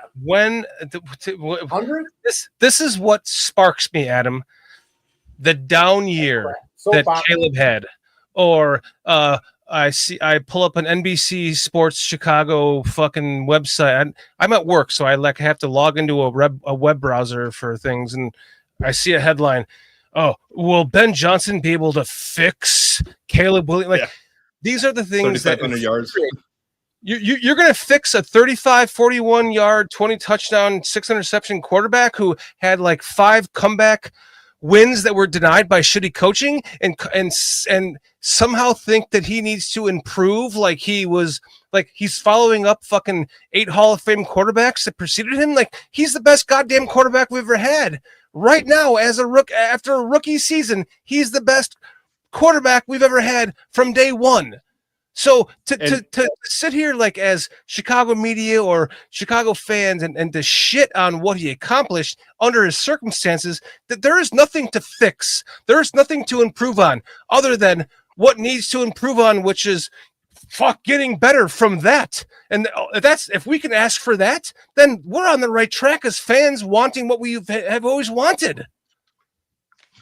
So here's the thing too, is what was Caleb asked to do last year by Matt Eberflus? And I know I'm doing a rhetorical and lose, not turn the ball over. That's what, and you're right, Carl, not lose. He didn't want him to win the game. He wanted to not lose the game. Well, what did Caleb go and do? He was one of only 3 quarterbacks. I'm going off the top of my head, so if I'm wrong on this, don't hold me to it, but I'm pretty sure I'm right on this.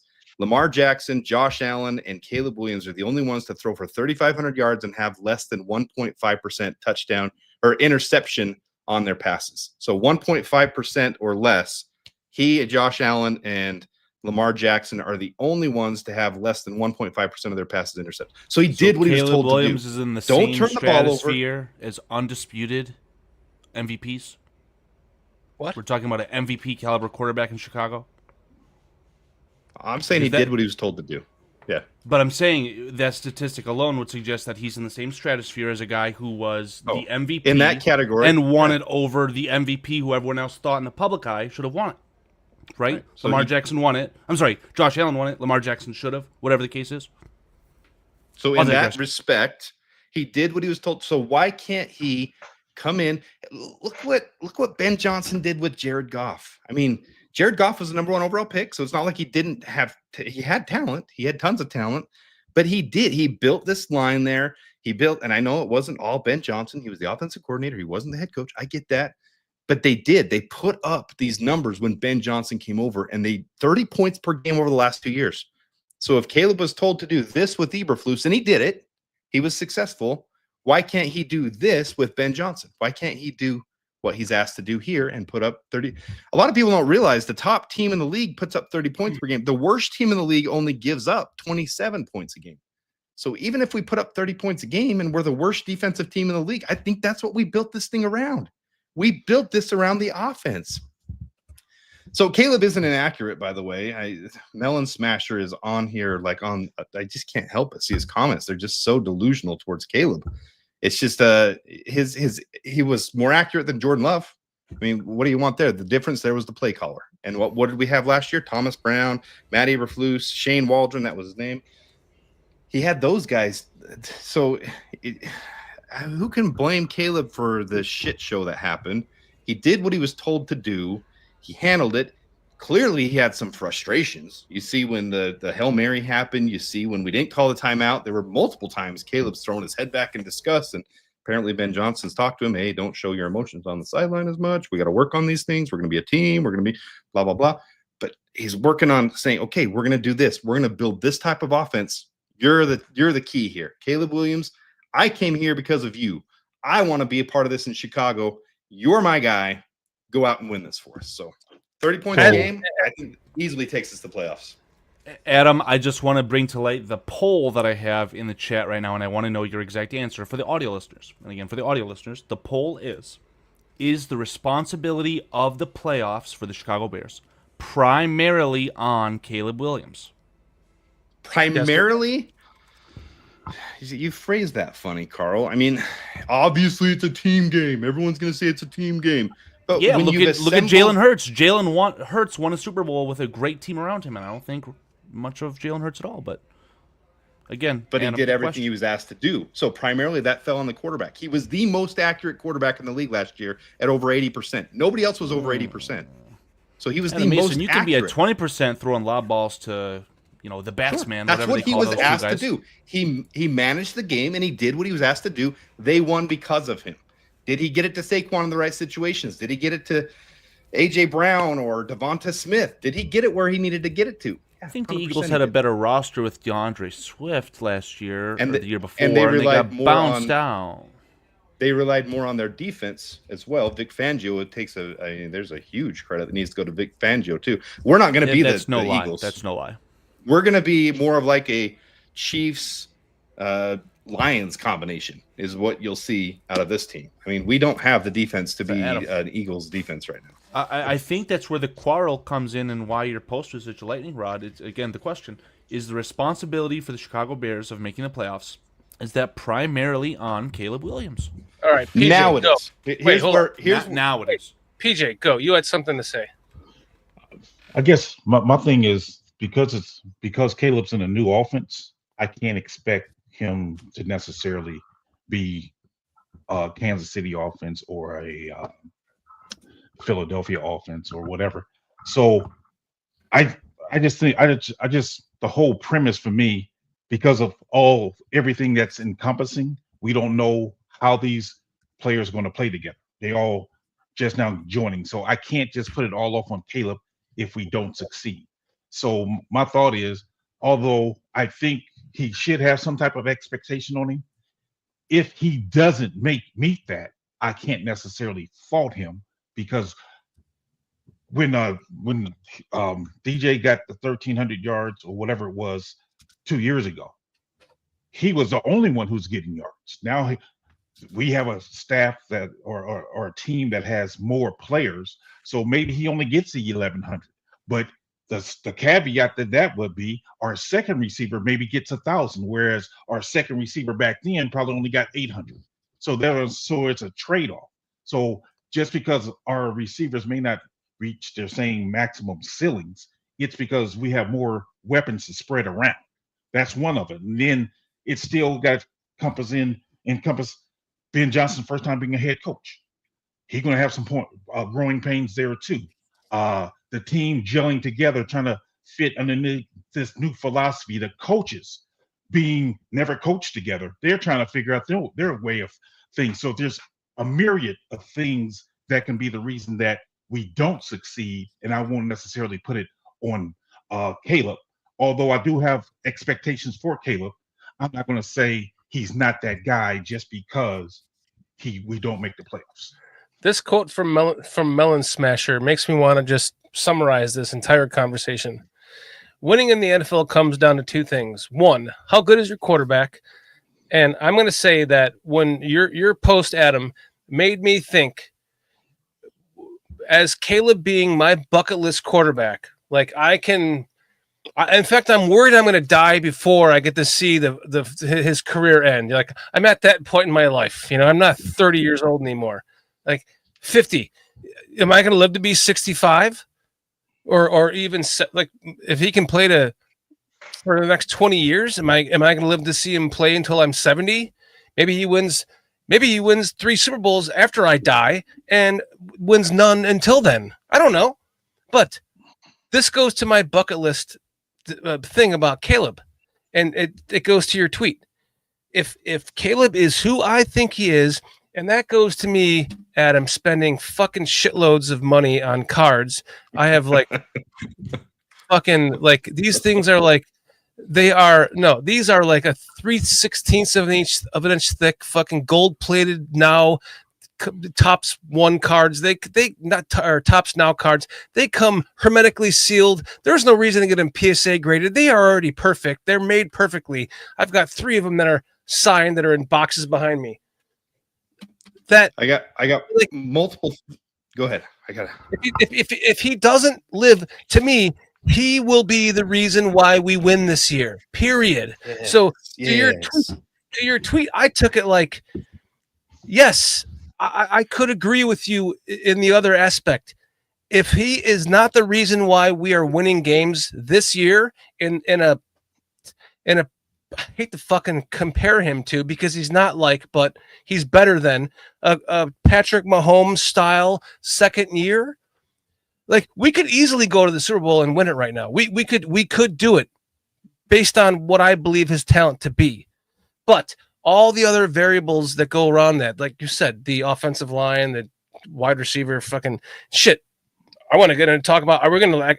Is it possible that we actually re-sign Keenan Allen? Because like who is I'm losing confidence in Burden right now. That's a whole nother subject. But assuming everything plays out that you were saying, like top 10 offensive line, wide receiver, tight end room, Caleb Williams is going to be the reason. If he is not the reason, the single most reason why we are winning games that were comebacks last year that were lost because of coaching, and we're losing those games because the coaching did it correctly, but Caleb Williams didn't, then that's going to put a major stain in me, and I'm going to start looking for my reasons myself.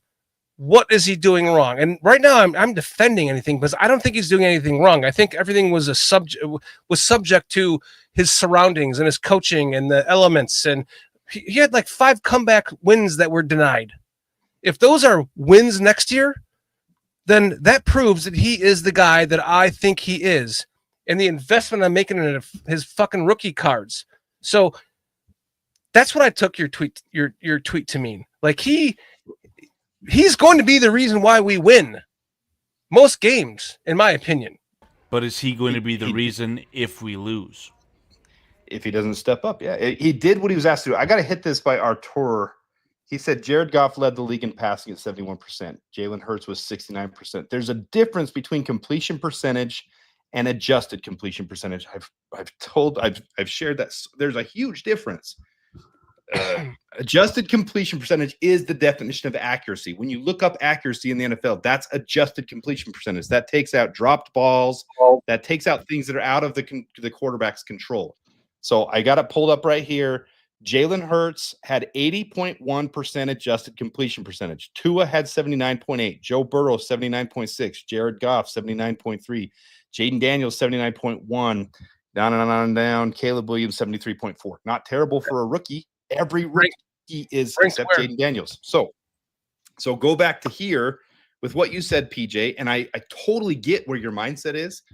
But if I can excuse Caleb for last year, I can do that.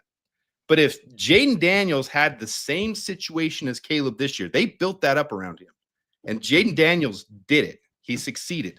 Why shouldn't we expect the number 1 pick to do the exact same thing the number 2 pick did last year in the same scenario? They brought in tight end. They brought in wide receivers. They brought in a beefed up offensive line. He did it. So why shouldn't we expect Caleb to do the same thing?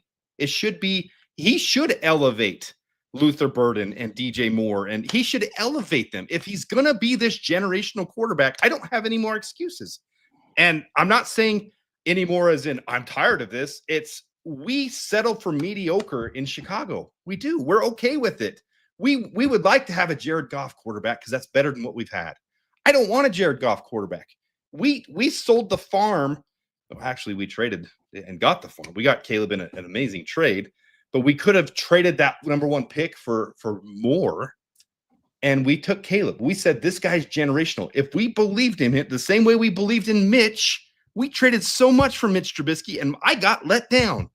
I'm tired of that crap. We traded up for Justin Fields, and I got let down. I like Justin, and that's why I kept defending him, because I've been through that just like you, Shorty, 50 years old. PJ, I'm sure every one of you guys listening, Bears fans, are tired of it. Mitch was supposed to be the answer. We took him at number 2 for a reason. Justin, we traded up and gave away a future first. He fell to us. Oh my gosh, this guy that was projected possibly to go top 5 by some people, we stole him at 10 or 11 or whatever it was. We traded up from 20 to 10 or 11. So he was supposed to be it. And now we took Caleb at number 1. If he is supposed to be him, God, I really want that to happen. Be him. It's got to happen this year. It can't happen next year. It's got to happen. This team has built so much for him. It will not change next year on offense. There will be zero changes other than maybe a running back that we draft. That's it. We're so tapped on the salary cap. We can't go out and get big free agents next year. This is it. So we're going with that same offensive line next year, except Ozzie instead of Braxton. That's probably going to be the change next year. And other than that, that's it. This is the team we have. This is the offense that we have. So if he's going to do it next year, why not do it this year with the exact same team? He's got to do it this year. So you don't think that? I mean, the coaching staff could have growing pains, and therefore him fall short because of it. Yeah. Why should they have growing pains when you've got Dennis Allen, who's one of the most veteran defensive coaches in the league, and you've got the number one offensive mind in the league that's predicted to be the head coach of the year because he's put up 30 points per game. He's assembled a team. He got Dennis Allen for a reason, to take that defense off of him. He said, I want to call the offensive plays. He's not having somebody else call him. He's calling the offensive plays. That's Ben Johnson's job. They can have a hiccup based on the fact that Ben Johnson is a first-time head coach. I don't think he's ever been a head. I don't think. But why should that change when he brought someone in? He's got someone to handle that defense. Because he's never been a head coach on any level before. In other words, is he going to fuck up a timeout in the wrong time? Is he going to? I mean, we don't know these things. And then too, how is his assistant coaches? Not even on the offensive side. How are they going to be able to respond to his style of coaching? Because I would like to think, just from what I could see, Ben Johnson is a lot different than Andy Reid. So how will Eric Bieniemy respond to that? I don't know how they're going to mesh. All these different things I'm taking in consideration. That's why I'm saying I just can't really just put it all on Caleb if we don't make the playoffs. I think there's other factors. A lot of people are acting like making the playoffs is winning the Super Bowl. All we got to do is make the play.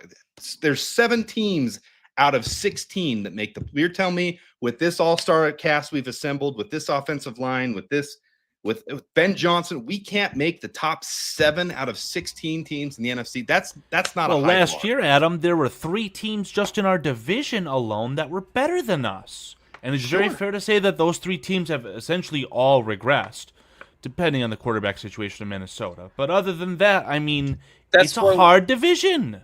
That's what we're expecting our quarterback to dig in your hat. Me too, buddy. Defend. Yeah.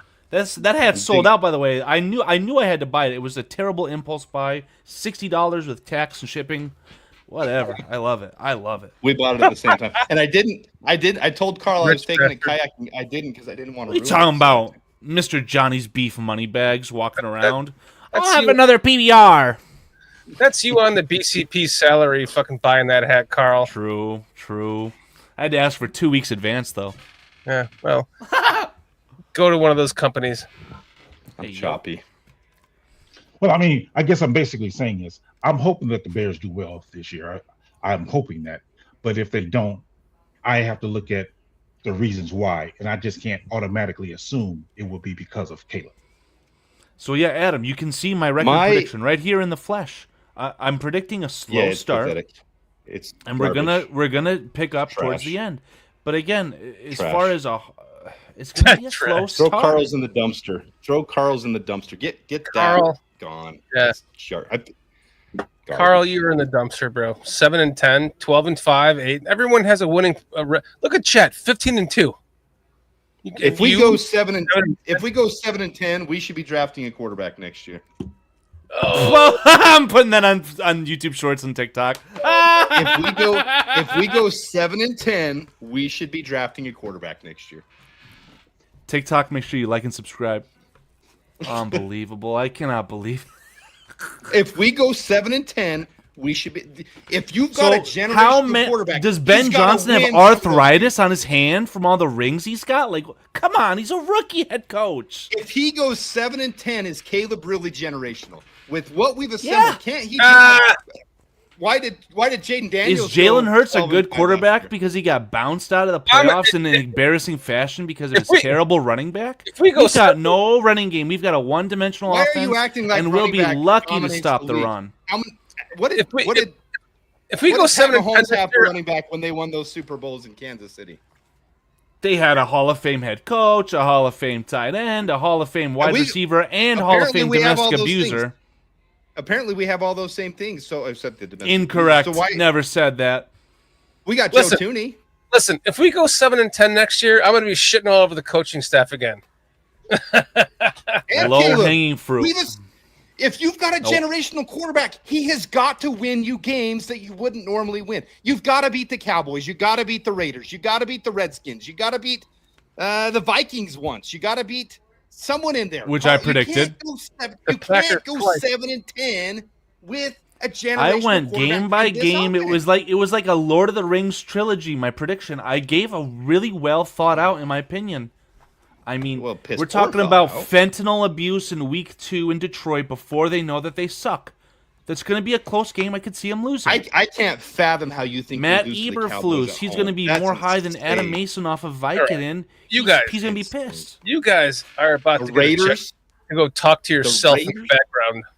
You think we'll lose to the Raiders? Oh my gosh! I think Ashton Genty's and Tyron. You guys go talk in private chat. What's up, Peach? Fucking A, man. I fucking love Adam Mason. I fucking love Adam Mason too, man. Adam is the man. Adam, I've let's taken bring you my on. time out seriously.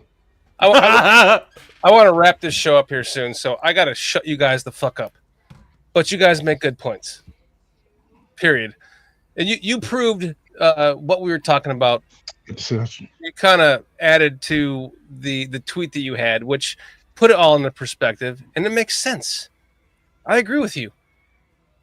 Does anyone else disagree with him on his tweet? I think PJ's realizing that my thoughts and explanation were correct. You were correct, Carl.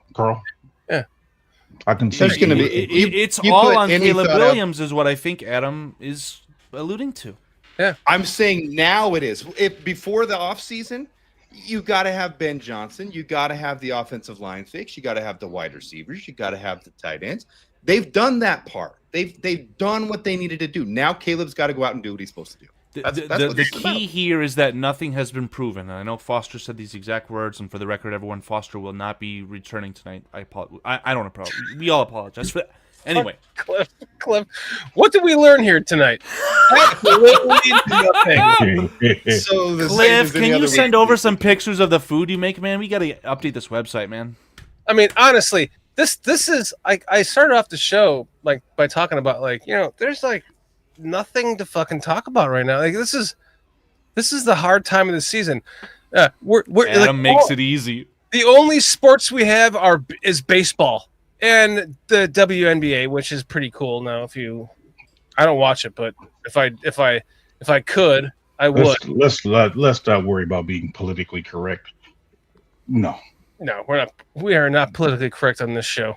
Good. Then call the WNBA what it is. Wait, what you do don't have to say it. Let's just leave it alone. Just leave it alone. Vizzo, I have never seen you as a negative guy, but I'm the negative guy. He says you're not a negative. I never saw that from you. The problem, and I'll own up to this on camera. I timed out Vizzo Joe for 60 seconds. It was just what in the fucking fuck anger. The anger. Like, why is the anger coming out in such a negative way? Carl, you do not time out people on this fucking show. Vizzo, I apologize. Okay. Fucking A, Carl. That's it. You're out. Get the fuck out of here, Carl. You do not time out people on our show, Carl, unless they're being like racist or sexual or some shit. What about homophobic? Children or something. You don't do that. Get out of here, Carl. You're out of here. What's up, guys? All right, I got to go lay down. I'm feeling it. Oh, thank you. Finally, you're done. I hope you feel better, man. Thanks, buddy. No, Adam, I got a sunburn too. I'm seeing this now that I'm on screen. I got sunburn too out there. I see that. Well, you walk outside to get your mail and you get sunburnt in Vegas. What the fuck, dude? Adam, seriously, Get better, thank you man. for your time, man. We love you and appreciate you, and thank you for hanging out with us tonight, all high on fucking Vicodin, whatever your Percocets, whatever you're on. But that's They're not either of those. It's a muscle relaxer, is what it is. So It's like codeine. Oh, geez, you're a not even lightweight. codeine. It's Get out of here. You're a fucking lightweight. I don't want to talk to this guy anymore. No, they Dan, gave didn't you some just say? aspirin. Dan, didn't you just tell us that we are very politically correct on the show? What are you doing? CCP? No, you're doing good. All right, that's enough. Adam, we love you and appreciate you. Thank you for joining us. I cut you out for fun, but you left on your own, so we appreciate it. My goodness. Wow, look at the silence. Doesn't it feel good, PJ? Oh, I can hear again. How you doing, buddy? I'm all right, man. I'm all right.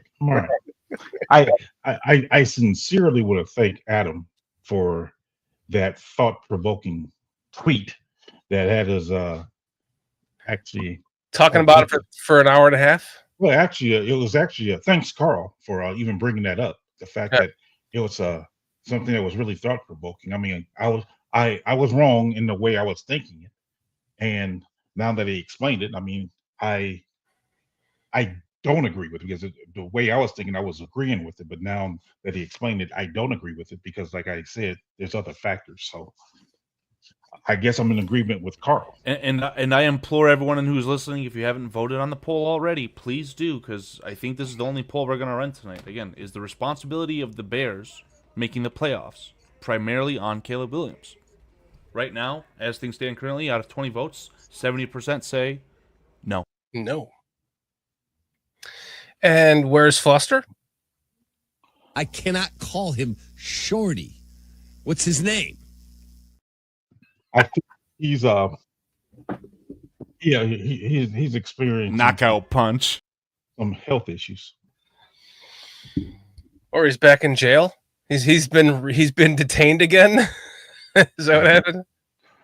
No, he was something going on with his some health issues. You can read it in our text message. Yeah, I see that. Yeah. All right, so he's out. Yeah. Well, I mean, I guess the show title tonight was about the schedule for the training camp. Does anyone plan on trying to waste their time getting tickets to training camp? Yes. Yeah, you do, huh? Yeah, I mean, that's what's going to happen is you're going to have like a 2-minute window. I think it's... Do I still have that picture somewhere? Jeez. A 2-minute window to get tickets. Well, unfortunately, PJ, the people who are... not working a 9 to 5, they will buy something and then sell it for more money so that they don't have to work a 9 to 5. Are they selling them now? Absolutely. I'm positive that in the past I've seen Bears training camp tickets on eBay or something else being resold for like $200-300. Yeah, literally, exactly. Yeah, exactly. They were free. Yeah. Oh, I missed the days of all of that. I don't know if it says on here. I believe it's July 9th. Started. July 9th is when they go, quote-unquote, on sale, right? You just have to reserve them for free. But you acquire them, and then you could sell them and do all these shady things, so it's terrible. It's terrible. Yeah, I mean, I get the whole notion of wanting to have it at Hallis Hall. I get the notion of that, but I think it's better when they actually go away to a college or wherever and have a team bond there and have it more accessible to the fans, because I thought being at Olivet Nazarene there, that was a good fan experience. Now I can honestly say I've never been to the training camp since I've been at Hallis Hall, but I would imagine you don't have as much seating space nor room to walk around like you did at the campus of Olivet Nazarene. Mr. Bearsky Film was there either last year or 2 years ago, I thought, or semi-recently. I'd love to hear his thoughts on that, but alas. Yeah, because I heard people complaining about the view of where they were at, and the fans can only sit on one side. And there's two fields, yeah, so I think you can have the near side and the far side. And of course, they're not going to give you the best show. They care about what they're doing. They don't care about the fans. So exactly. And when it was at Olivet Nazarene, they had, I want to say, 2 or 3 fields that they practice on, and you could sit on either, I mean, all 4 sides. I mean, it's just the field that they would practice on would be limited. There's normally that one field they was always practicing on. But yeah, I thought it was a great experience. I went as much as I could, sometimes twice a year when it was at Olivet Nazarene. Do you have And any experience with Bourbonnais? that's Olivet Nazarene. Oh, excuse me. I apologize. Yeah, that's a I college. feel Oh, they, I apologize. No, you are. I always remember it being like a more of a family atmosphere, and I've never been there, but something about it. You are incorrect, PJ. Oh, it's not Olivet Nazarene? No, that was Olivet Nazarene was Southern Illinois. Platteville was 1/3 of the way into Wisconsin. Because So Olivet Nazarene is not in Bourbonnais. No, this is my college. This is my Platteville pass. University of Wisconsin, Platteville, 1995 when I worked for the Bears. And for the record, chat, that piece of paper is only 1 year older than me, younger than me. Jeez, I can't figure it out. No, 95. I mean, that's a 29-year-old piece of paper. I agree. So Carl, I've only got 1 year on it. Carl, do me a favor, will you? Can you pull up Olivet Nazarene University? Yeah, I just don't know how to spell that for the life of me. So it's Olivet Nazarene Nazarene. Yeah, private university in Bourbonnais. So can you pull that up and yeah, put it on the screen? Yeah. Let me remove this. Let me present this. Yeah, I mean, I was so in the 94, 95, 96 season, I worked for the Bears. I went to training camp with them in Platteville. I got a super speeder ticket, PJ. What I'm trying to let you know, Shorty, Olivet Nazarene is in Bourbonnais. I wasn't calling it Bourbonnais. I was calling it by the name of the university. My nephew actually went to that university. Okay, I got you. Yeah, so that's what I'm saying. So I used to go there. I went there once. Well, I went there pretty much every year, sometimes twice. Yeah. That was back when you could just show up to training camp. The reason why they made it so specific to tickets is because now it's at Hallis Hall and they only have so much room. So back when they were at in Bourbonnais or in Platteville, they had a whole campus to support fans on. Yeah, but now they don't. So, right. For the audio listeners, AI from Google is telling us from 2002 to 2019, the Chicago Bears held their annual summer training camp at Olivet Nazarene University in Bourbonnais, Illinois. This was an 18-year partnership. The team moved their training camp back to Hallis Hall in Lake Forest starting with the 2020 season. With COVID. When the Bears trained at Olivet Nazarene, the university's campus became a popular destination for fans, with thousands traveling to Bourbonnais each summer to watch practices. That's kind of what I was trying to convey. Not necessarily a family atmosphere, but more raucous and I want to say casual. I don't know how to explain it. Essentially, it was like more interaction as far as with each fans. other, not necessarily with the players, but it was so spread out. Mm-hmm. And that's what I'm saying. I don't know if Hallis Hall has that. I think it's more confined at Hallis Hall, whereas Olivet Nazarene, it was more spread out. I remember going there with my grandkids, and they were able to have activities, and then I could walk around the field. I mean, it was really a good time, and plus it was free. So I enjoyed it. Now I can honestly say I've never been to Wisconsin. No, it was free then. That's what I'm saying. It's still technically free now, is what I'm saying. If you're able to get in within that 60-second window. Yeah. And then PJ, just to cap this off, it says the Bears' decision to relocate their training camp was influenced by renovations to Hallis Hall by Ryan Pace. But let's be honest, COVID made that happen because that's when they were afraid to leave their own fucking place and go somewhere else and get. Well, it was very dangerous. That was a very deadly. Never mind. Yeah, I agree. So that's when they changed it. It was because of COVID, really. But before that, it was Bourbonnais, and then before that, it was Platteville. And I went to Platteville. Yeah. I mean, countless times. Right. Like I said, I've never been there. I stayed in the dorm rooms with the Bears. I ate my meals with them. I was on the sidelines. I was in the workout tents with fucking Chris Zorch when he had an injury and he was like on the bicycle and I was talking to him and shit. And I had to avoid an injury by Jeremy Lincoln, like tackling fucking Mark Graham on the sideline that almost took out my knees. Like that was the days. Those were the days. But for me, because I worked for them, that was access that nobody could have had. But Shorty, should we oblige to Mr. Cliff Victoria? At least then it was free to go to. Let's get into a COVID discussion so YouTube can shut you down again.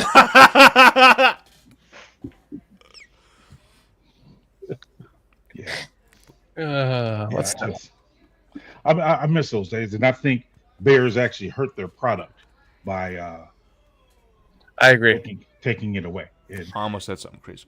Yeah, because they're like, well, we keep offering you this Super Bowl winning team, and we're just going to make it harder and harder for you to access us. And when we just keep sucking and sucking more, so my question: everyone's just still gobbling it up. Says the man who's about 5 figures deep into Caleb Williams' card collection. Got it.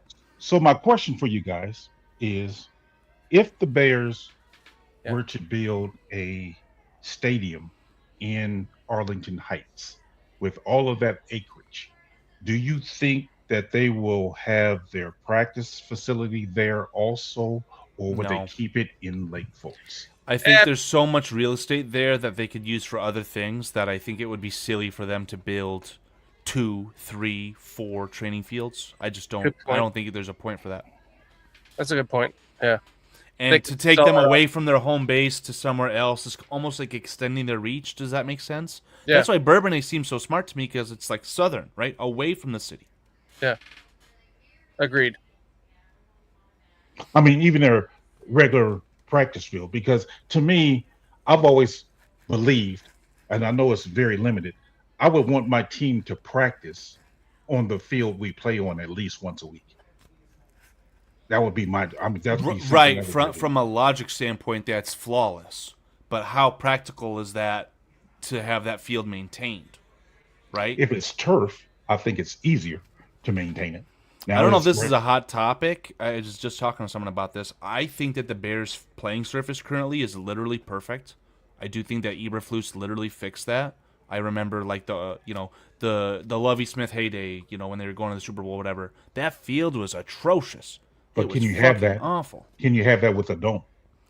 Well, I don't know how much money this would cost and if it's feasible or whatever the case is, because we all know that there's elements involved with Illinois. But something like the Cardinals, they rotate their stadium outside to have it grow in that desert, get it good conditions outside, and then just wheel it back inside. Desert. It's a desert. That's why. It's not Chicago cold. Right, but again, would they be able to maintain that? I don't know. It'd have to be some very high-tech stuff. I'm leaning towards no.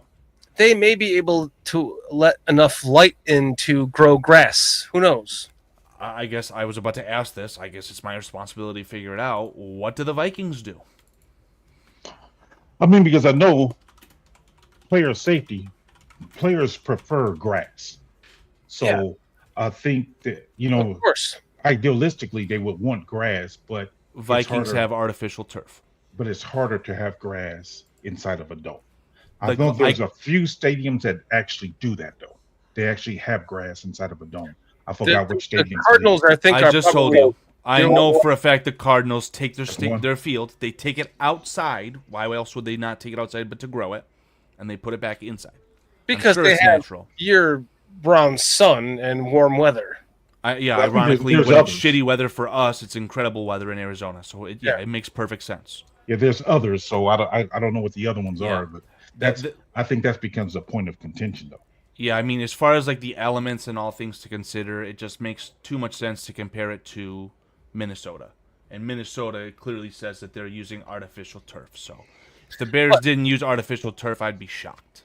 What is up, Laz? Per Laz, it will still be the same turf as Minnesota. But do you think if they were able to allow enough sunlight in somehow with the indoor... I can't even say I'm saying indoor stadium. I call the Viking Stadium the Glass Palace. Like, it's primarily windows. There's plenty of light there.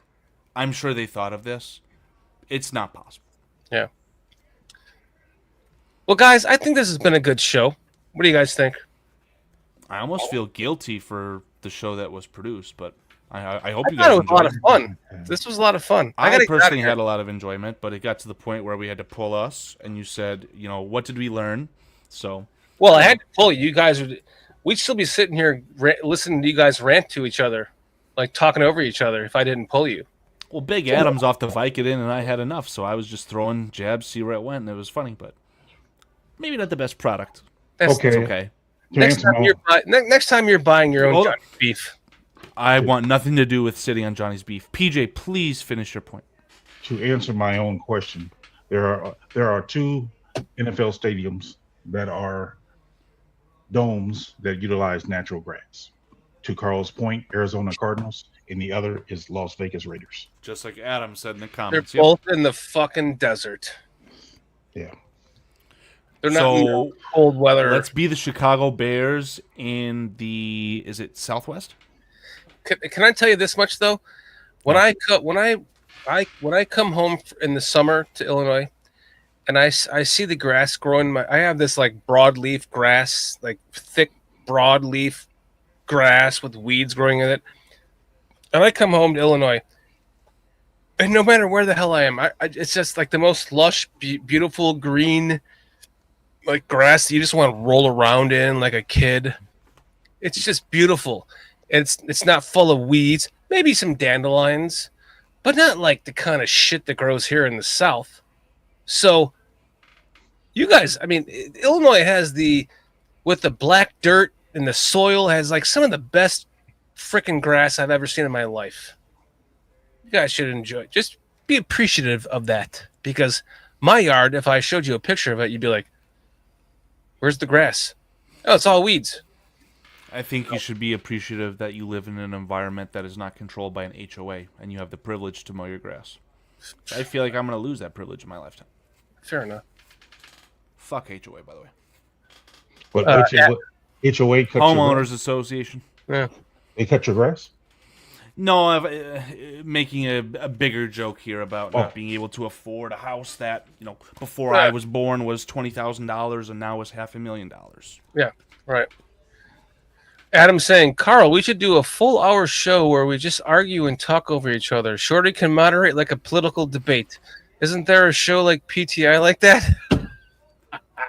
I'm down. Well, Adam, if it was a political debate, wouldn't it be staged and skewed one way? I don't know. We could skew it towards Adam. That's fine. As long as he broadcasts to everyone's channel, I'm down with that. Well, to answer Cliff's statement, that would be something we should do live. By the way, a live political debate. Sorry, PJ. HOAs are good for a certain kind of people, is what Cliff says. I think HOAs can have a good premise, but sometimes they become overreaching. And I say that because I live within a HOA, and at times they try to become overreaching. They send you pictures of your front yard. You're like, why is this flower growing here? You didn't ask us about this flower. Or they'll try to control, well, why is your car parked in your driveway overnight and not in your garage? Right. Something like that. Right. It's like, bro, it's then my they driveway. Pictures and they send it to you like psychos. It's like, O2 it's my driveway.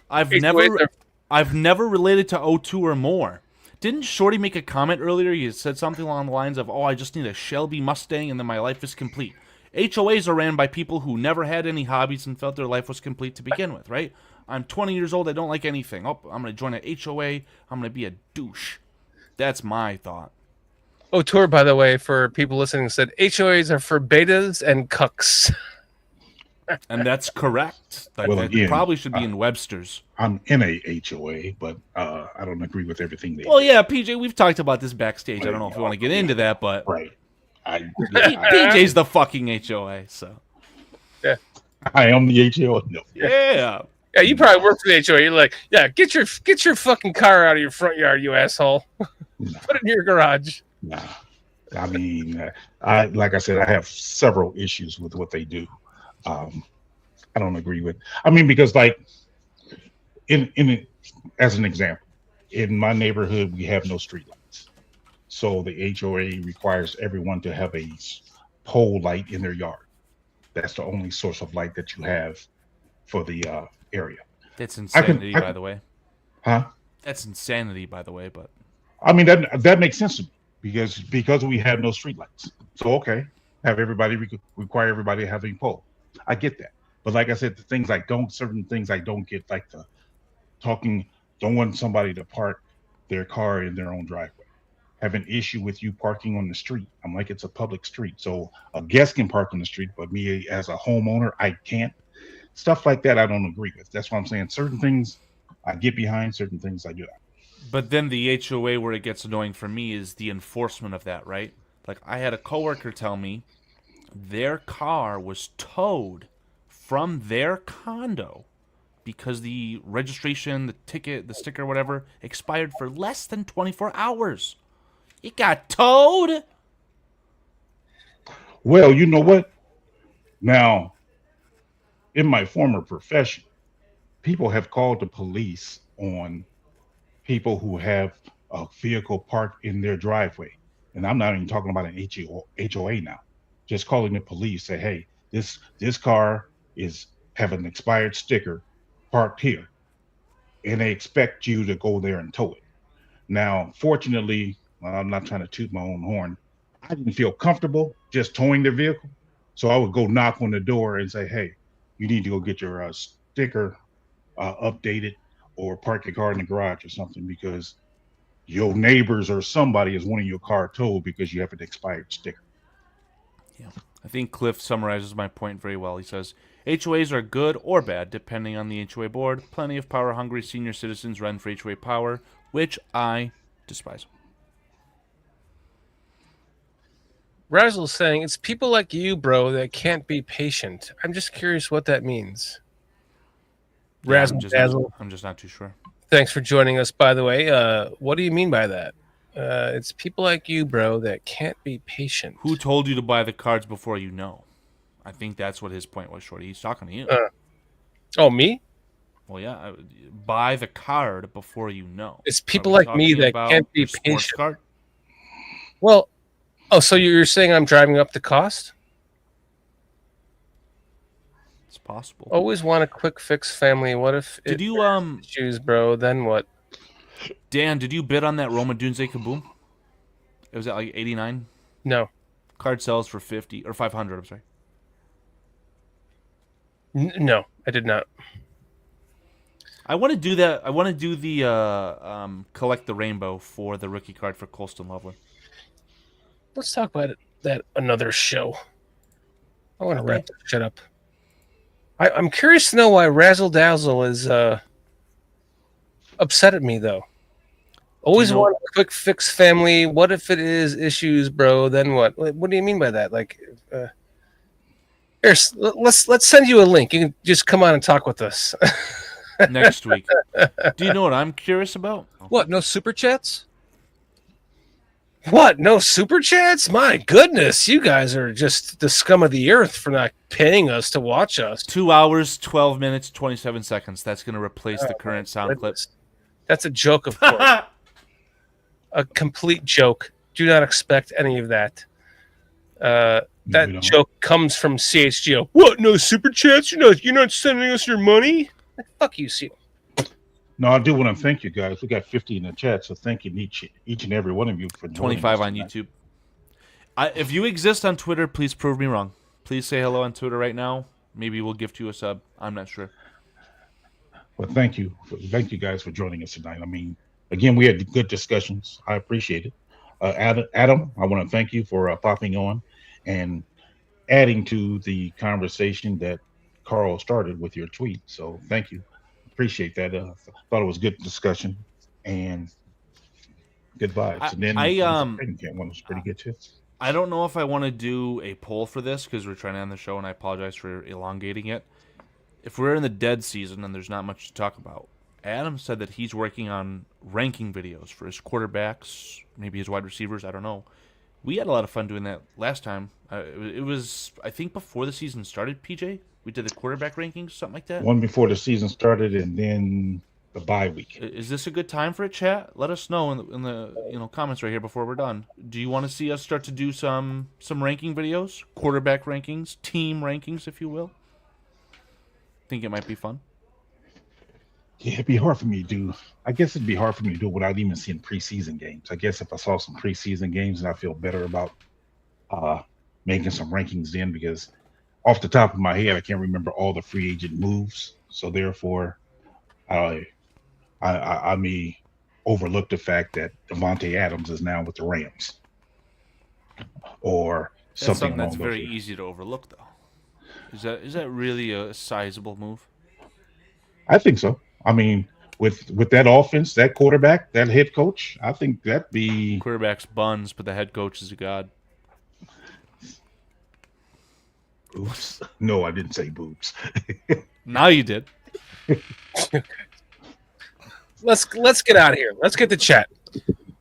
Adam, thanks for joining us. Patty Lara, Armando Lara, you guys are amazing. You guys, we love you. Thank you for your support. John S., Cliff Victoria, Mr. Mayhem. Alex is my name-o. Ampharius. Alex is my name-o. And Fieris. As far as I'm concerned. O'Tour. I mean, O'Tour. Razzle dazzle. Dude, O'Tour, it's so great to see you hanging out with us again. Our resident favorite Lions fan, like you are the shit. I honestly, please, as we get into, I know it's a lot to ask you to come on and join us on the show, but if we would really implore you to at least consider coming on with us before the Lions Bears games and Bears Lions games. You know, the email bearscountrypodcast@gmail.com. And excuse me if I'm talking out of line. We make members only content. We could do an offline recording with O'Tour if he didn't feel comfortable in front of a live audience. That's an option. Yeah, please email us if you want to join us. And we would love to talk with you. We can make it private. We can make it public. We can make it live, whatever you want. I appreciate it, man.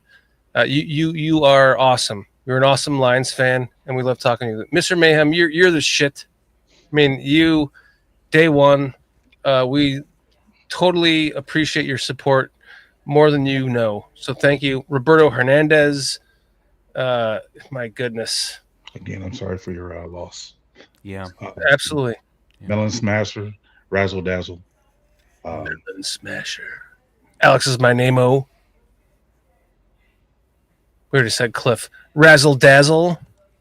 Thanks for joining us tonight. Not to give an ominous tone here, Minister Charles Johnson, I don't know if he was in here tonight. I don't believe he was, but I mentioned last week he was having surgery. I really hope that went well. Friday. Yes. I really hope that went well. Thanks for bringing that up, Carl. Good point. Cheers to you, Minister. Minister Charles, hope your surgery went well and hope you're doing better and on your way to a speedy recovery. Same with you, Squeegee. I know you've been through a lot of shit too, and we hope that you're doing well with your recovery. Jay Grizz. Yes, Jay Grizz. Good to see you. Grizzly Bear, my man. We love you. Thank you for joining us. Melon Smasher again. Chad Speaker. Come on. Cliff Victoria, the man. Chad Speaker. Oh my goodness. So many people. Vizzo Joe. Yes. Oh my goodness. It was good to see you. Atmos. What's up, Atmos? Yeah, Atmos said he's got a new job, so his timing in the chat is not as ideal, but I say congratulations because it feels like it's a new opportunity for you, Atmos. I wish you the best with that. I do too. But Atmos, you just have to tell him that, your schedule revolves around BCP. So, 4 stars. Atmos next week. Hey guys, I'm unemployed. Right. Fuck you, BCP. I lost my job. BCP is not liable for any actions that you may have at your workplace. 4-Star Chicago Sports. Thank you for joining us. By the way, check them out because I think they're going to be going live right now or soon. 4-Star Chicago Sports. Are they? Is their shit scheduled though? I don't know, but usually they are. If they are, we could send them over. Where are they? I don't know if it's Sean who runs the channel or who does that, but they do some funky stuff. They hide their channel for a little bit. Yeah. The video. I don't know why. Rick Gonzalez. What's upcoming? Okay, guys.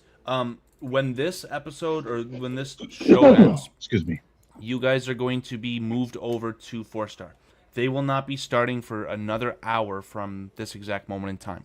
Please simply, if you're not already, like the video, subscribe, and if you want to watch, if you're going to stay up in an hour from now, awesome. If not, that's okay too. They've got the video on demand for you to watch whenever you get the chance.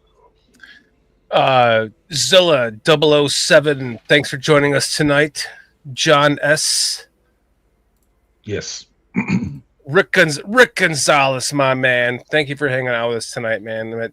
Much love and appreciation. STC, Tony Moy, Amphieras, King Pookie Nation was in here. What? I missed that. What's up, King Pookie? Alan Pena. Again, Squeegee. I mean, we can go on for hours and hours and hours here. You guys. Thank you, guys. Sincerely, thank you, each and every one of you, for joining us. Dan, did you see O'Tour's public response to you? Public response. He says it's on the screen. Do you never have the screen up? Next week should work out and line up. I'll get with you on Monday. Please send me an email. We'll work it out. We have another guest coming on too, but we'll be happy to have both of you guys on. It'd be awesome. If that's your only week, we'll make it happen. Jay Grizz, everyone else. I mean, you guys know who you are. John, you rock. You guys know that you guys make BCP what it is. So thank you, John S. You rock too. And if you guys are listening after the fact and you're 2 hours and 20 minutes in, and if for some reason you missed it earlier, new website is up, bearscountrypodcast.com. If you have any ideas, any thoughts, any suggestions to try and make that website a better experience for the community, please let us know. Patty, I'll see you tomorrow morning in Sports Zone Chicago. Thank you, my dear. We'll see you then. We love you guys. We appreciate your support. Good night, O'Tour. You gangster. You're a gangster, man. We love you guys. We will see you in a week from tonight. Wow, that seems like a day away. But we'll see you then. Same Bears time, same Bears channel. A 1, a 2, a 3. Bears! How did we go a whole show without saying this? Shit, fuck Green Bay. Bears!